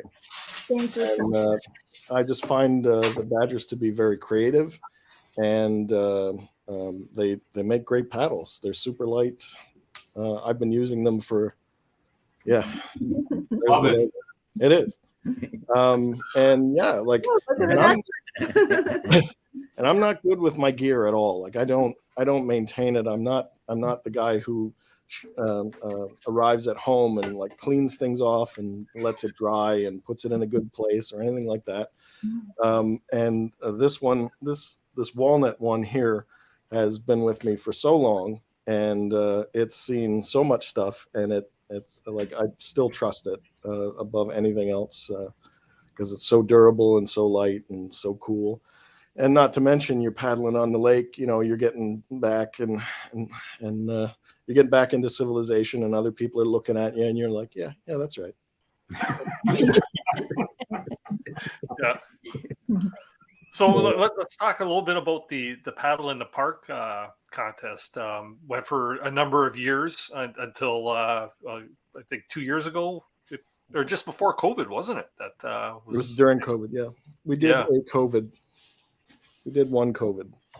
Yeah, and then we were working on another one, and things happened that it wasn't able to move forward. But whose brainchild was Paddle in the Park, and this whole affiliation of hiding a Badger paddle, or a number of Badger paddles, and creating a nemesis for Kevin Callan and stuff like that, right?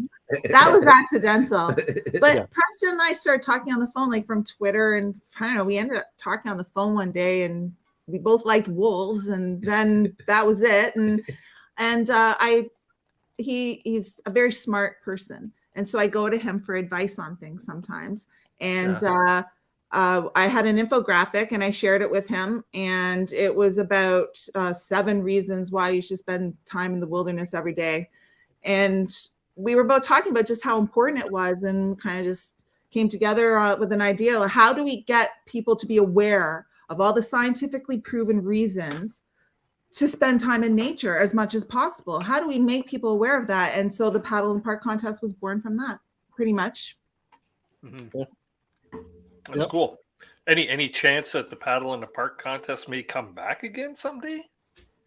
Well, it's kind of hard because I'm a full-time caregiver for Makobe, who essentially is nonverbal and never going to live independently, and so it's kind of hard to put that much time and effort because it's a full-time job every summer, and it's really hard to take care of Makobe and Badger and the Paddle in the Park contest. So something always seemed to suffer a little. So I bowed out in the final year, and then was going to leave it to Preston, and then Preston ended up having some a health issue that freaked everybody out, and he now travels a little bit more, well, a lot more, and so he's not really available the same way as he was before. But him and I have talked about thinking about maybe a way that it might be possible to bring it back. One of the things Mike always talks about is the fact that you have to have skin in the game in order to follow through with some of these things. Like if you don't have skin in the game,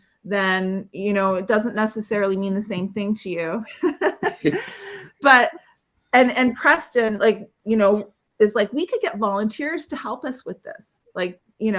There's people love the contest. It created so many relationships and everything. And it's such a great positive initiative. So Preston and I were talking about a little bit, maybe the idea of doing like an edition type thing. So like every year it could be maybe possibly a different edition, and it's run. So like it would be run by the people who were taking part. So everybody wants to hide a paddle. Everybody wants to write the clues. This would be their opportunity to perhaps do that. So the idea would be perhaps like Paddle in the Park contest authors edition.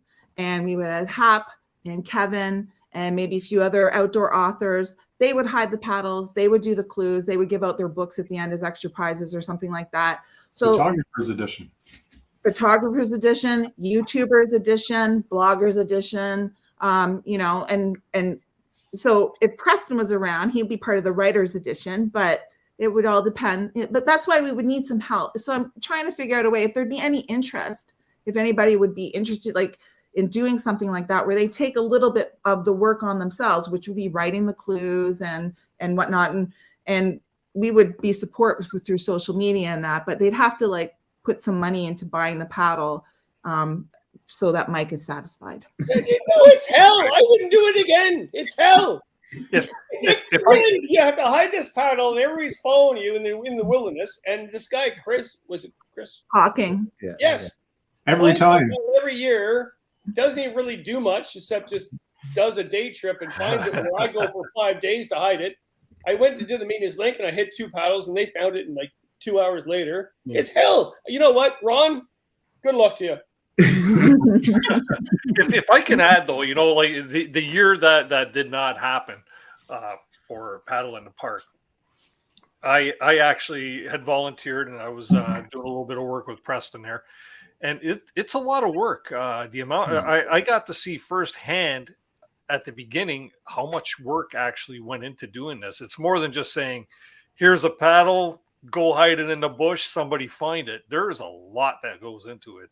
You know, everything from logo designs to like how to promote it, videos, the whole 9 yards. There's actually a lot that went into it. So for the years that you all put this on, I commend you, I congratulate you, and I thank you, because you put together something that was enjoyed by many and many who did not understand how much detail goes into it. And Fiona, when you say that, you know, something suffers from you taking on something else when you have so much on the go as it was, I could understand that.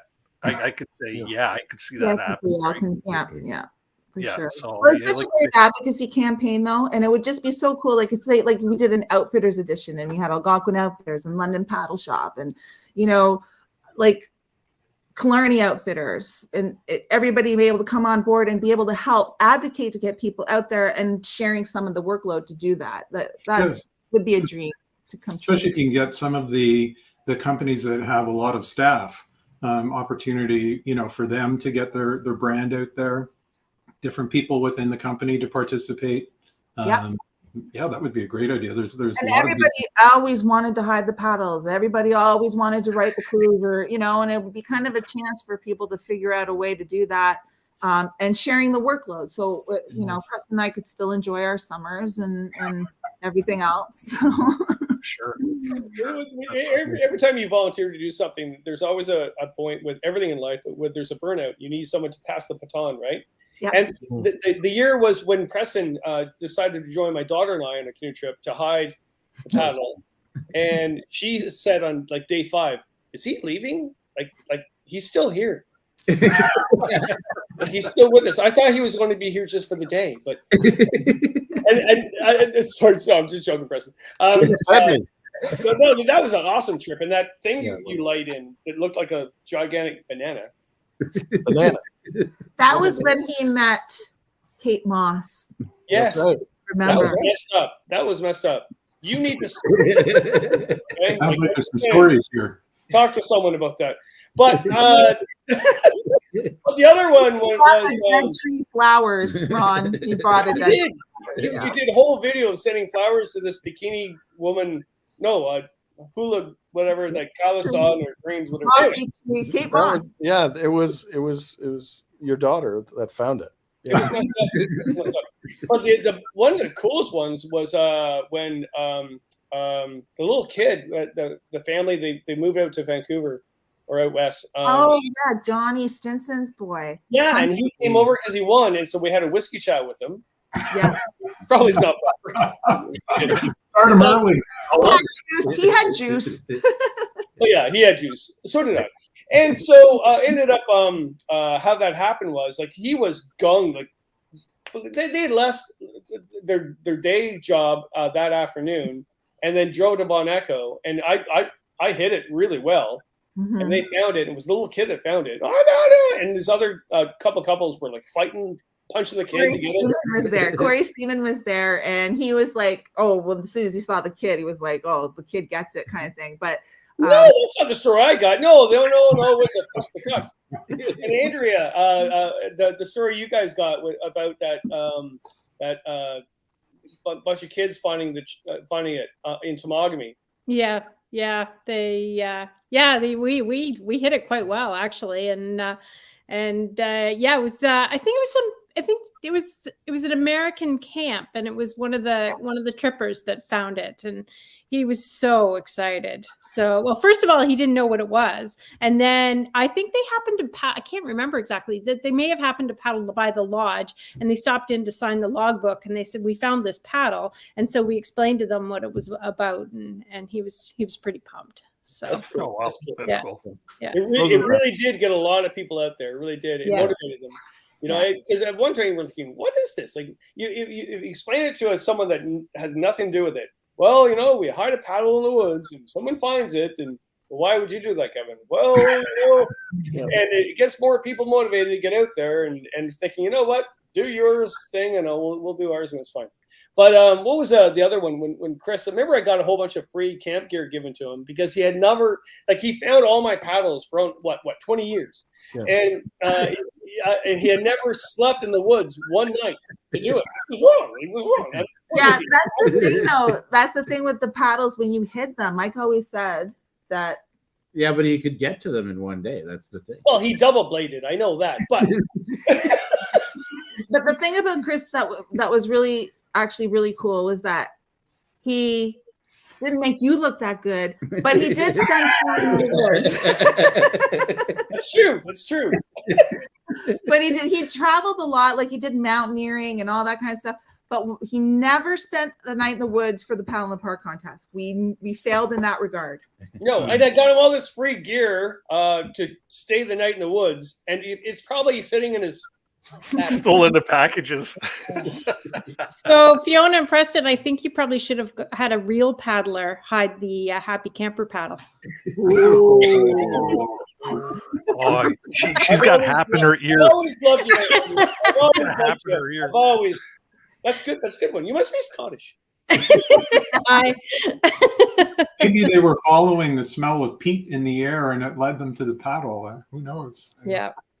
I'm not sure what you're talking about. I'd like to move on to a couple of other things here with Badger paddles. Kevin, you hide the paddle just by sticking it in the mud in the swamp? No, that happened on the meanest link. You gave me 2 paddles to hide. Yeah. On day 4, whatever, I go, heck with this. I just stuck it in the mud and just kept walking. We had 102 portages to do. Why would I don't care about this paddle. Oh, yeah. Sorry, Dennis. Keep going with the show. So, like I mentioned, I'd like to get on to a little bit more about Badger paddles because there's a few things that we'd like to cover. We got a lot of questions, and I'd like everybody here on the panel to stick around for this because maybe you could share as well. But the one big thing that I've been seeing in the chat there is people are asking about maintaining a paddle. Andrea commented on Ron's paddle, like how it looks still so good, right? Either he's not using it or he's really good at maintaining it. Andrea. Like, I'm gonna show you. I'm gonna show you mine. I don't know if you can see it, but it's Look, you guys are all about to get in trouble. I know. Look at that. But that wasn't my fault. It was in the back of a trailer, and we were doing the Canoe River, which, by the way, this is a modified Badger tail, and I use this paddle for whitewater all the time. But it was in the back of a trailer doing the Canoe River. I was so careful with this paddle all season long. It was brand new, And I pulled it out of the trailer and I almost started to cry because we were on this bumpy dirt road and I thought I had packed it in tightly, but the finish just got worn off. But anyway, Fiona told me how I could best fix it. So I tried. I may have to drop it off for Mike. Dropping it off at our house. But my problem was I didn't have a lot of time because I'm out more than I think Kevin is, or at least I go further into the wilderness.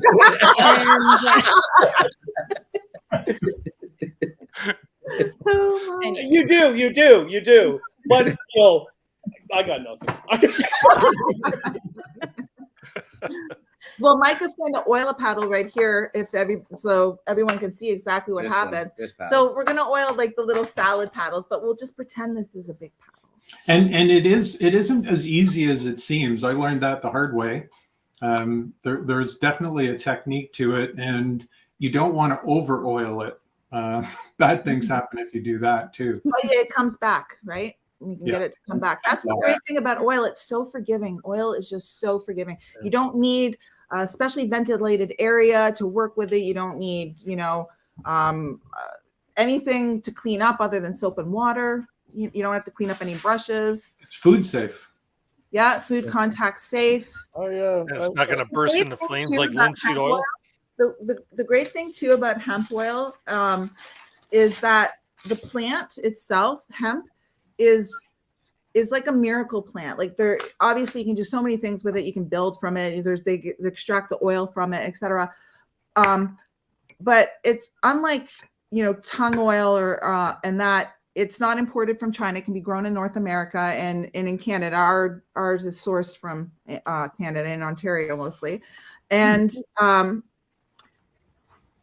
basically the plant itself is a deep rooting plant and is a great plant for farmers to use in a rotation crop because it's such a deep rooting plant. It pulls nutrients up from the soil into the top layers. So it's like it's grown without pesticides or herbicides, gives great satin finish. It's a breathing oil. Like it kind of expands and contracts with the wood, even though it hardens. It's at the turn before hemp was like criminalized or whatever. Most paints actually were made with hemp as the base. Yeah, hemp oil base. And hemp oil actually, so a lot of people use linseed oil and know linseed oil as like kind of the go-to oil for gunnels or paddles or the rest of it. Linseed oil actually promotes mold and mildew. So if you, a long time ago, if you're going to stick a post in a making a fence at a farm or something like that, they would soak it in hemp oil, and that would actually prevent mold and mildew over time, and it would prevent rot. If you're going to use linseed oil, you should actually add about 20% clear wood rot protector to it, because it will actually, the black lines that everybody gets in their canoe gunnels, that's mold or mildew, and that is oftentimes. I bet you Kevin and Preston have seen that before. It's often a result of using of linseed oil, actually, which you're not going to get that from hemp oil. So pop the cap off. I'm not going to drink any this time. And then just get the paddle wet with the hemp oil. Can't see.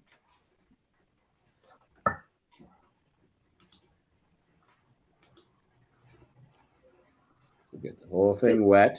Mike, I got to say, I'm a little aroused. Oh, I do miss our evenings together. Okay. And then 400 wet and dry sandpaper. 400 wet and dry sandpaper. Yeah. Oh, I thought I was doing well with 300. Oh, yeah. I use 400 for this part.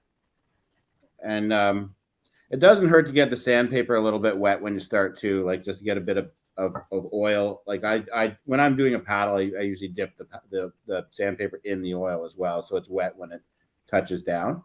And it's just a really quick buff. I'm not really sanding. All I'm doing, when you finish something and it just has kind of like a texture to it, it has like little coarse bumps all over the place on it. All you're doing is kind of knocking off all those little coarse bumps, when something gets wet and it's wood, the grain raises. So anything that sticks up or lifts off the surface, you're going to knock off by doing this. You're also going to it actually helps the oil get into the wood a little bit, because just a little bit of friction, it warms up the oil. And you want to do it with warm oil and warm wood as well, because then it'll draw into the wood a little bit. You want the oil, it's a penetrating oil. You want it to actually suck into the pores of the wood a little bit. So just a quick little buff. Like when I'm doing a whole paddle, the whole process, adding the oil and putting it all away almost is about a 5-minute process. And then you just wipe the paddle. Taking off all the dry. excess oil with a clean dry rag. So when you hang it, that you don't have oil, like excess oil dripping down the paddle, which will harden and drip. So you just want it nice and there'll be it just feels greasy now, and you want to just hang it and let it dry. And this is where, if you take it down to the wood, like the bare wood, if you've got a bad spot on it, you do several coats then. Yeah. So the key with this oil, like what we do, I mix, like we talked about earlier in the show, I mix a Danish oil. I add, like for us when we're oiling, like we'll oil like about 40 paddles in the room at a time. And we can't wait while just the hemp oil dries for, like, literally sometimes you want to wait a week while this stuff dries up properly. So I mix a Danish oil with varnish and Varsol, and it allows it to dry up a little quicker the first couple of coats. And then my last couple of coats, I just finish with this hemp oil. And then carrying on forward, you can just maintain it with the hemp oil. You can maintain it. You can start a paddle from scratch with just the hemp oil. You can almost create like a varnished finish if you do enough coats over time. You don't want to do is, because it's really slow drying, you don't want to put another coat on while it's still drying. Like if it still feels a little greasy or still feels a little tacky and you're like eager to get another coat on it, don't. Because what happens is that you put a wet coat over top of something that's not dry already, that oil underneath never gets a chance to get air and dry, right? So you just it gets gummy. And then you try to add another coat again on top of that, and it just gets worse, right? So there's a couple of remedies for that, but one of them is just getting a really, really good coat of oil on it and sanding it really well. Try to get all that gumminess off and wiping it down. But the key is to let it dry. Like when people use this hemp oil, I tell them, like, oil your paddle at the end of your trip. Do your trip, oil your paddle, hang it up. Then next time you're about to go out, it's ready to go.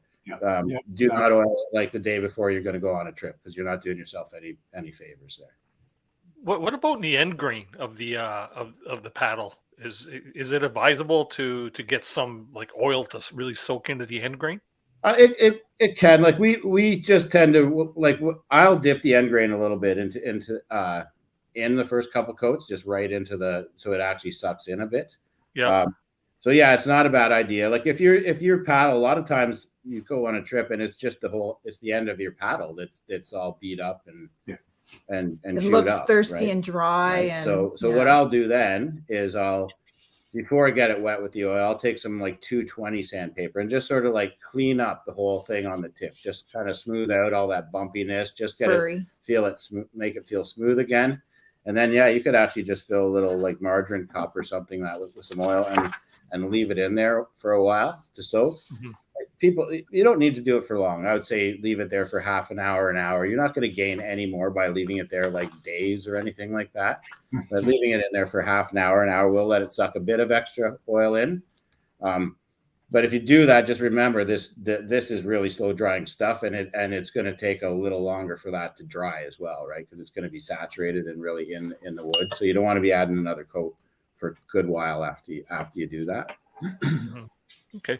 And Donald Dakota was asking, would you heat the hemp oil first like you would with linseed oil? Or it doesn't hurt. Like we don't put it over a burner or anything like that. Like some people actually use a little element and heat it up.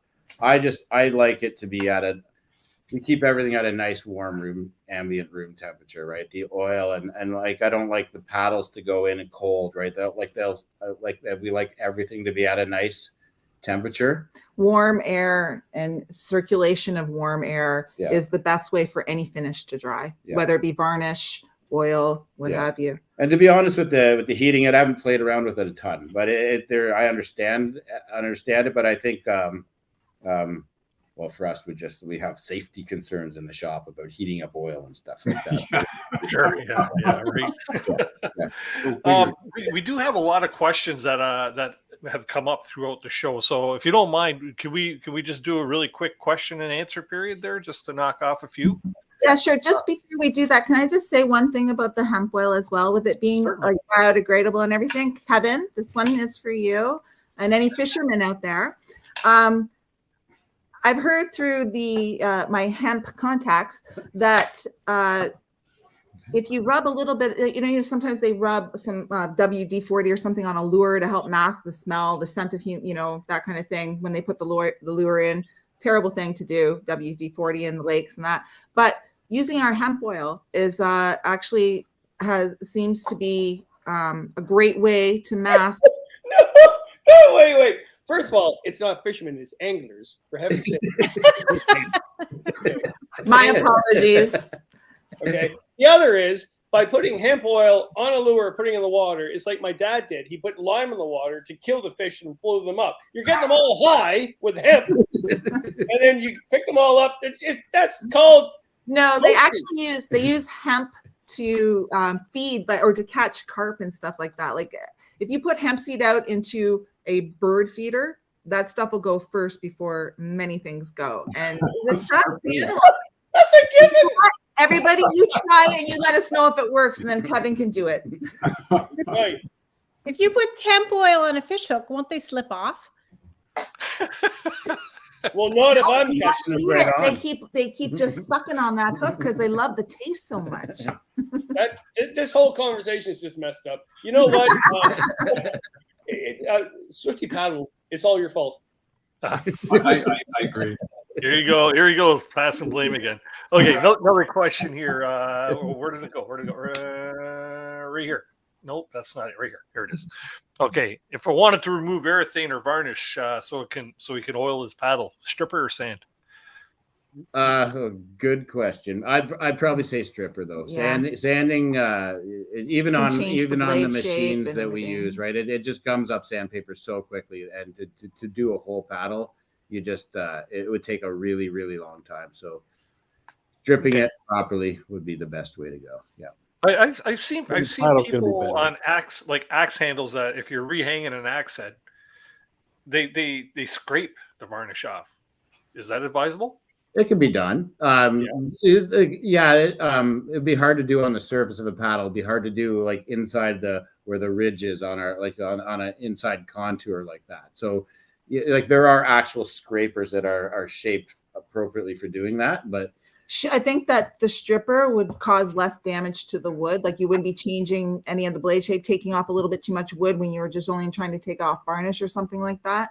Stripping it just would maybe make the wood a little furry, which you can sand down and take it from there. But converting to oil, though, I think is probably going to be your like a major change that you're going to like going from varnish to oil. Just you won't look back. So do it. However you do it, do it. Yeah. So much easier on the hands too. I used to get a blister in one spot all the time, and I don't anymore. The difference between the varnish and the oil. Yeah. Cool. Linda from Lipstick Lodge is asking, do you kiln dry your paddle wood? She talked to a woodworker the other day that said you have to do that to kill the bugs in the wood.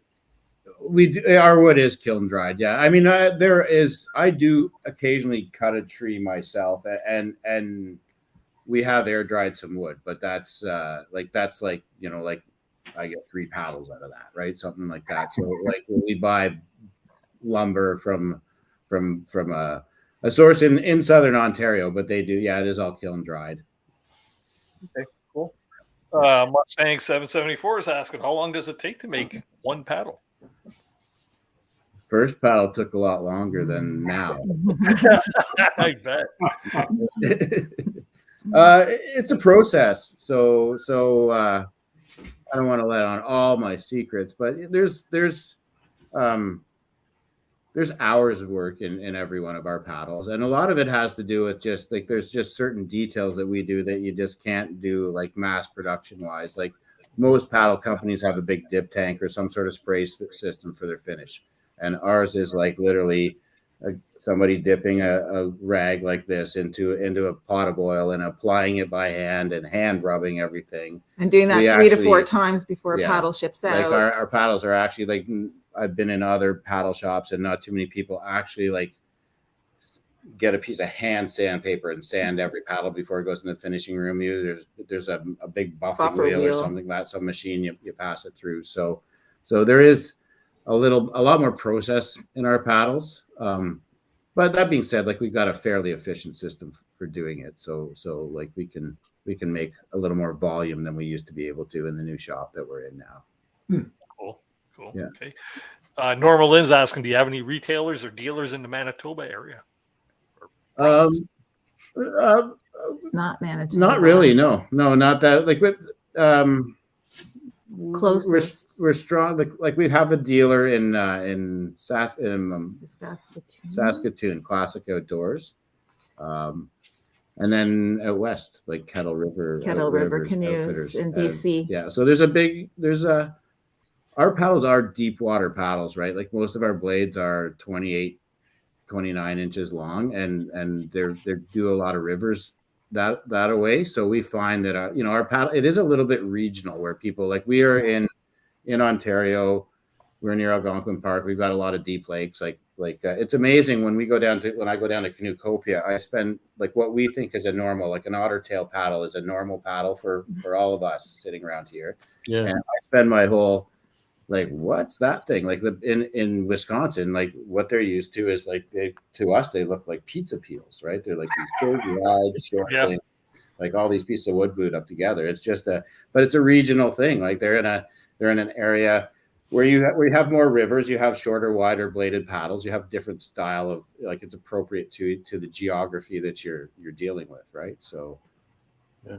I'm not even sure how I got on that train of thought, but no, it's funny how certain areas people trend differently in different areas, right? So here's one that maybe Kevin should answer, but no, we'll let Mike and Fiona answer this one here. Any plans for a Greenland kayak paddles? No. No.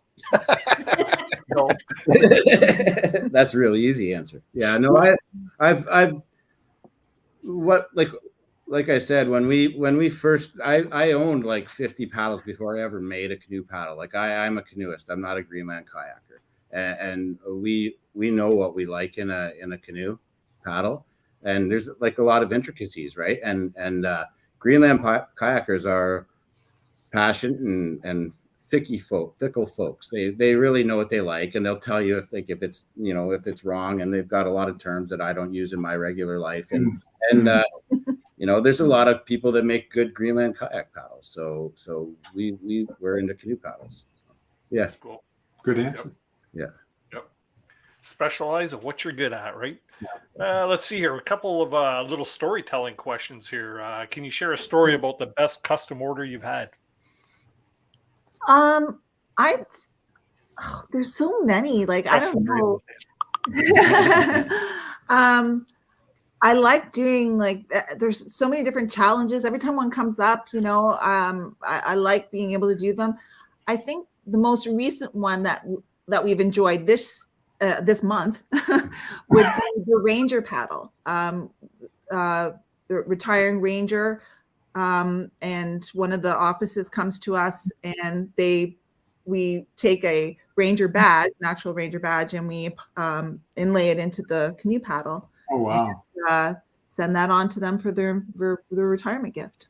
That's very cool. Yeah, they're cool. How do you feel when people say that they're going to take one of your paddles and they're just going to put it on the wall? Oh, we love it. I like it when they actually use them too, because like one of the great things about oil, it's so forgiving. People like go out and they get their paddles so beat up, and they come home and then they put this oil on, and it could look like a wall hanger still. Mm-hmm. I like when people use the paddles. Mike just likes it when they buy them. Right. That's the businessman like right there, right? Yeah. That's awesome. No, let's see here. Buying something functional to hang as art in their house too. I take that as a huge compliment when somebody buys our paddles to just hang up as a decoration. I like that. So. I always say with any new paddle I've ever owned, it's because a lot of it is so aesthetic, right? You not only does it have to feel good, but you have to really feel comfortable with the way it looks and stuff, eh? And the first time you have to dip that thing in the water is the hardest thing. But once you start working that thing as the tool it's meant to be, is when it really shines, right? Transformation. So, yeah, for sure. I ask everybody out there. Sorry. Sorry, I'm squirrel.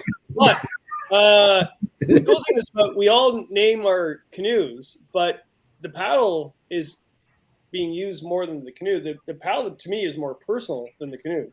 Mm-hmm. Paddles I are own a lot of canoes, but I own a lot of paddles, right? Mm-hmm. And you have that in your hand the whole entire time. So should we start naming our paddles instead of our canoes then? Yeah, well, definitely. Yeah. Yeah, I think some people do. Yeah. Well, like there's a lot of debates, right? Like traditional Canadian paddle versus the, bent shafts. There's canoe, fiberglass versus, the carbon fiber, all of those things. And most of the time, whenever I'm into one of those discussions, I'm usually pretty tolerant. I might have a little fun with the canoe versus kayak thing and all that stuff. But when I get serious, like when all you people are super wrong is when you disagree with me on what you need on a paddle, right? Like it should be this otter tail shape. The handle's got to be this, like that. I'll fight you on that, right? Like but all of the rest of it's all, yeah, you could be right. You could be right. So yeah, I hear that they should have names. We should absolutely, because that's Preston. Don't hold back. I know you've been world-renowned traveling person for a while, and you've now become this deep-thinking individual. Don't hold back. Deep thinking. Okay. Riley outside is asking, what's the very first paddle each of you ever made? And what's your memory of making it? Well, my first paddle was I went to Seneca College for outdoor recreation leadership, and I never finished it. I still have it. It's unfinished.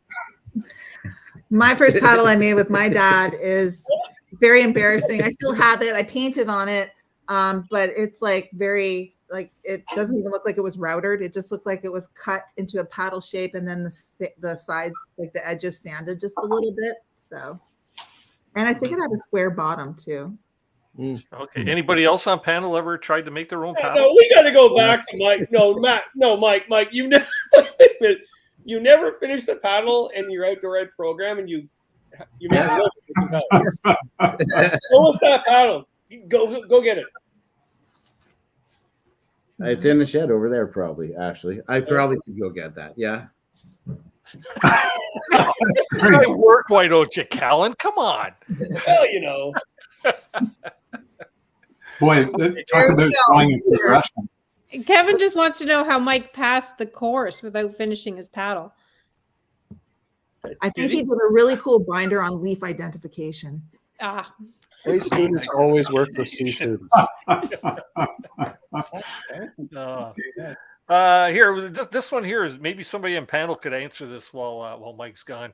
Can you choke up slightly on a longer paddle to adjust? Like his wife uses his paddle and it's probably longer for her. Can you choke up to adjust your paddle stroke? For sure you can. Yeah. Yeah. I mean, like, it depends on where you're sitting in a canoe. Even when you're paddling, you can, sometimes I choke up a little more if I'm rough weather and I'm down low or something like that. It's possible. It's too dark, and I just put my foot in a groundhog hole. Wasn't it a badger hole? It was a groundhog hole. See, Callan, you're trying to hinder him, and he's got paddles to build tomorrow. No. If you were a true paddle maker, you would go through that groundhog hole and find the paddle. Go ahead. I will find the paddle and dig it up, but okay, yeah, just do it. We're gonna have to come see it. I've actually, it got a little more finished, like when I was playing around figuring out how to. So it has a shaped out grip now, but yeah, I bought a blank. It was from like Kettlewell or something like that. Well, let's just say that you feel much better about rebuild the whole blue water canoe, like laminate the belly of it and put gunnels on it and all the rest. That's why he passed that hardware project. And you know why you couldn't find it is because you didn't want to find it. Because you progressed in your life. You progressed. Who cares about that paddle you couldn't make when you're in your Right on that. Sorry, Dennis. Keep going. Not a problem. I'm used to it, Kevin. I'm used to it. Well, you know what? We've had a great show talking about Badger paddles, but earlier on in the show, I mentioned to Fiona and I asked if she'd like to share. They have a child that is autistic. Can you bring some awareness to that and how that plays into your business? Well, one of the reasons why we have a home business is basically so that I can do something, because otherwise I would be just caregiving like all the time, and I would probably be going insane. So Badger paddles, I thank everybody who gives me a custom paddle to work on, because it's truly, you know, is creative what I live for, basically. And so it's difficult. The teenager is really difficult. We can't do a lot of things that people do. Like Makobe is pretty antisocial. And like I said, he's essentially nonverbal, which means that he can talk, but he talks in scripts. So he can't have like a spontaneous conversation like we're having here. He wouldn't be able to understand what he was talking back with, and he'd just start talking, you know, with some script from Sesame Street or something like that. So there was time where he was pretty aggressive, and that was a difficult time in his teenage years. And thankfully we didn't have to put him on any medication or anything. And now he is 20, he's about to turn 21 June 30th. And he has become a very engaging young man. And one thing that was really hard for us is that Makobe didn't like paddling. And so we would go places and he just was not motivated to put that stick in the water and do anything with it. And this past summer, I don't know, I'm just watching him and I just realized, like, he would sit on a paddle board or in a little small kayak all the time, and he just paddled around with his hands. He never wanted to paddle in his hands, but he used his hands. And so we thought, let's make him a pair of hand paddles. And that kid, we have to ask him to get out of the water and stop paddling now. He can't wait to get back into the water and paddle again. We might be able to do, like, we can do like a small day trip or something like that now, and maybe stay in a tent, you know, like I would advise any parent who has a child with autism and they're trying to get them into paddling to really consider the sensory needs behind, you know, wanting them to participate in that activity, and maybe compromise a little. And because I know some families, they go out and they paddle, and the only way that they can get their big kid, because they're now adults, you know, you don't want them in your canoe, basically, they're towing them. And as soon as the kid figures out they can be towed, they're not putting any work into it anymore. So you're just towing this big boat around with an adult in it. But yeah, like I said, it's incredible. Makobe he loves it now. Yeah, so you can spend hours. You go like he doesn't do anything in a rush. He's like you go almost nowhere like in 2 hours, but it's not a bad way for him and I to go hang out for an afternoon, right? Mm-hmm. Just kind of relax. I'm in a solo canoe, and yeah, it takes us a really long time to go very, very little distance. And one thing I noticed about being in nature with Makobe is that, and Kevin might find this too with some of the students, it's like a very calming experience for people. And Makobe's verbal stems, you know, aren't as much. He gets very quiet. He listens. You know, he is interested. He does not like birds flying over his head, but other than that, yeah, he's fascinated by all the wildlife around him and you know, the trees. He loves trees. So yeah. And how therapeutic is that, right? That he's actually, you know, he's finding that love of being on the water in his own way. Yeah. And I'm just glad that we were able to figure out a way for it to happen, because like it was life-changing last year when he got these hand paddles on his hands and yeah. So yeah, hand paddles sounds amazing. Maybe a new line, but we talked about it a little bit. We'll see what Makobe says about this year's prototypes. That's awesome. Well, thanks for sharing that. That's I've always got a special place in my heart for these type of stories that are life, right? Yeah. It's life. So that's awesome. Mike has a great story about the bicycle. I guess he doesn't ride the bicycle anymore, but growing up, remember the bicycle? Oh, yeah, he does. That one are you talking about? The one that you rode? Yeah. Oh, yeah. That was wrong. But yeah, I love those stories. Well, like where you just would like to wipe out with it, like you would just drive it off the highway. Is that the one you're talking about? No, the bicycle that he loved, and then funny all of a sudden he loved it. Every day he would go out on this bicycle, and I tried to drive it, and I fell over. It is hard to steer, though. Well, the first time he ever drove it, he like crashed into the ditch and thought it was awesome, and that's all he wanted to do. I fall off the bike purposely. No, this kid's amazing. Actually, I remember. Well, that was a while back. That was when we're filming for the. That's right. Right, and doing the Wicked Whip. Yeah, I never saw, and nobody ever saw that. I dressed up as a Wicked Witch. We had Toto the dog, and and we even had a camera guy. Evan. Yeah, the only footage they saw from really that was when I put together the dream sequence video where you scream like a girl. That's not proper. That's not proper. No, but it was hilarious. But I go, oh, I forget the bike, but it was made for him to negotiate better, right?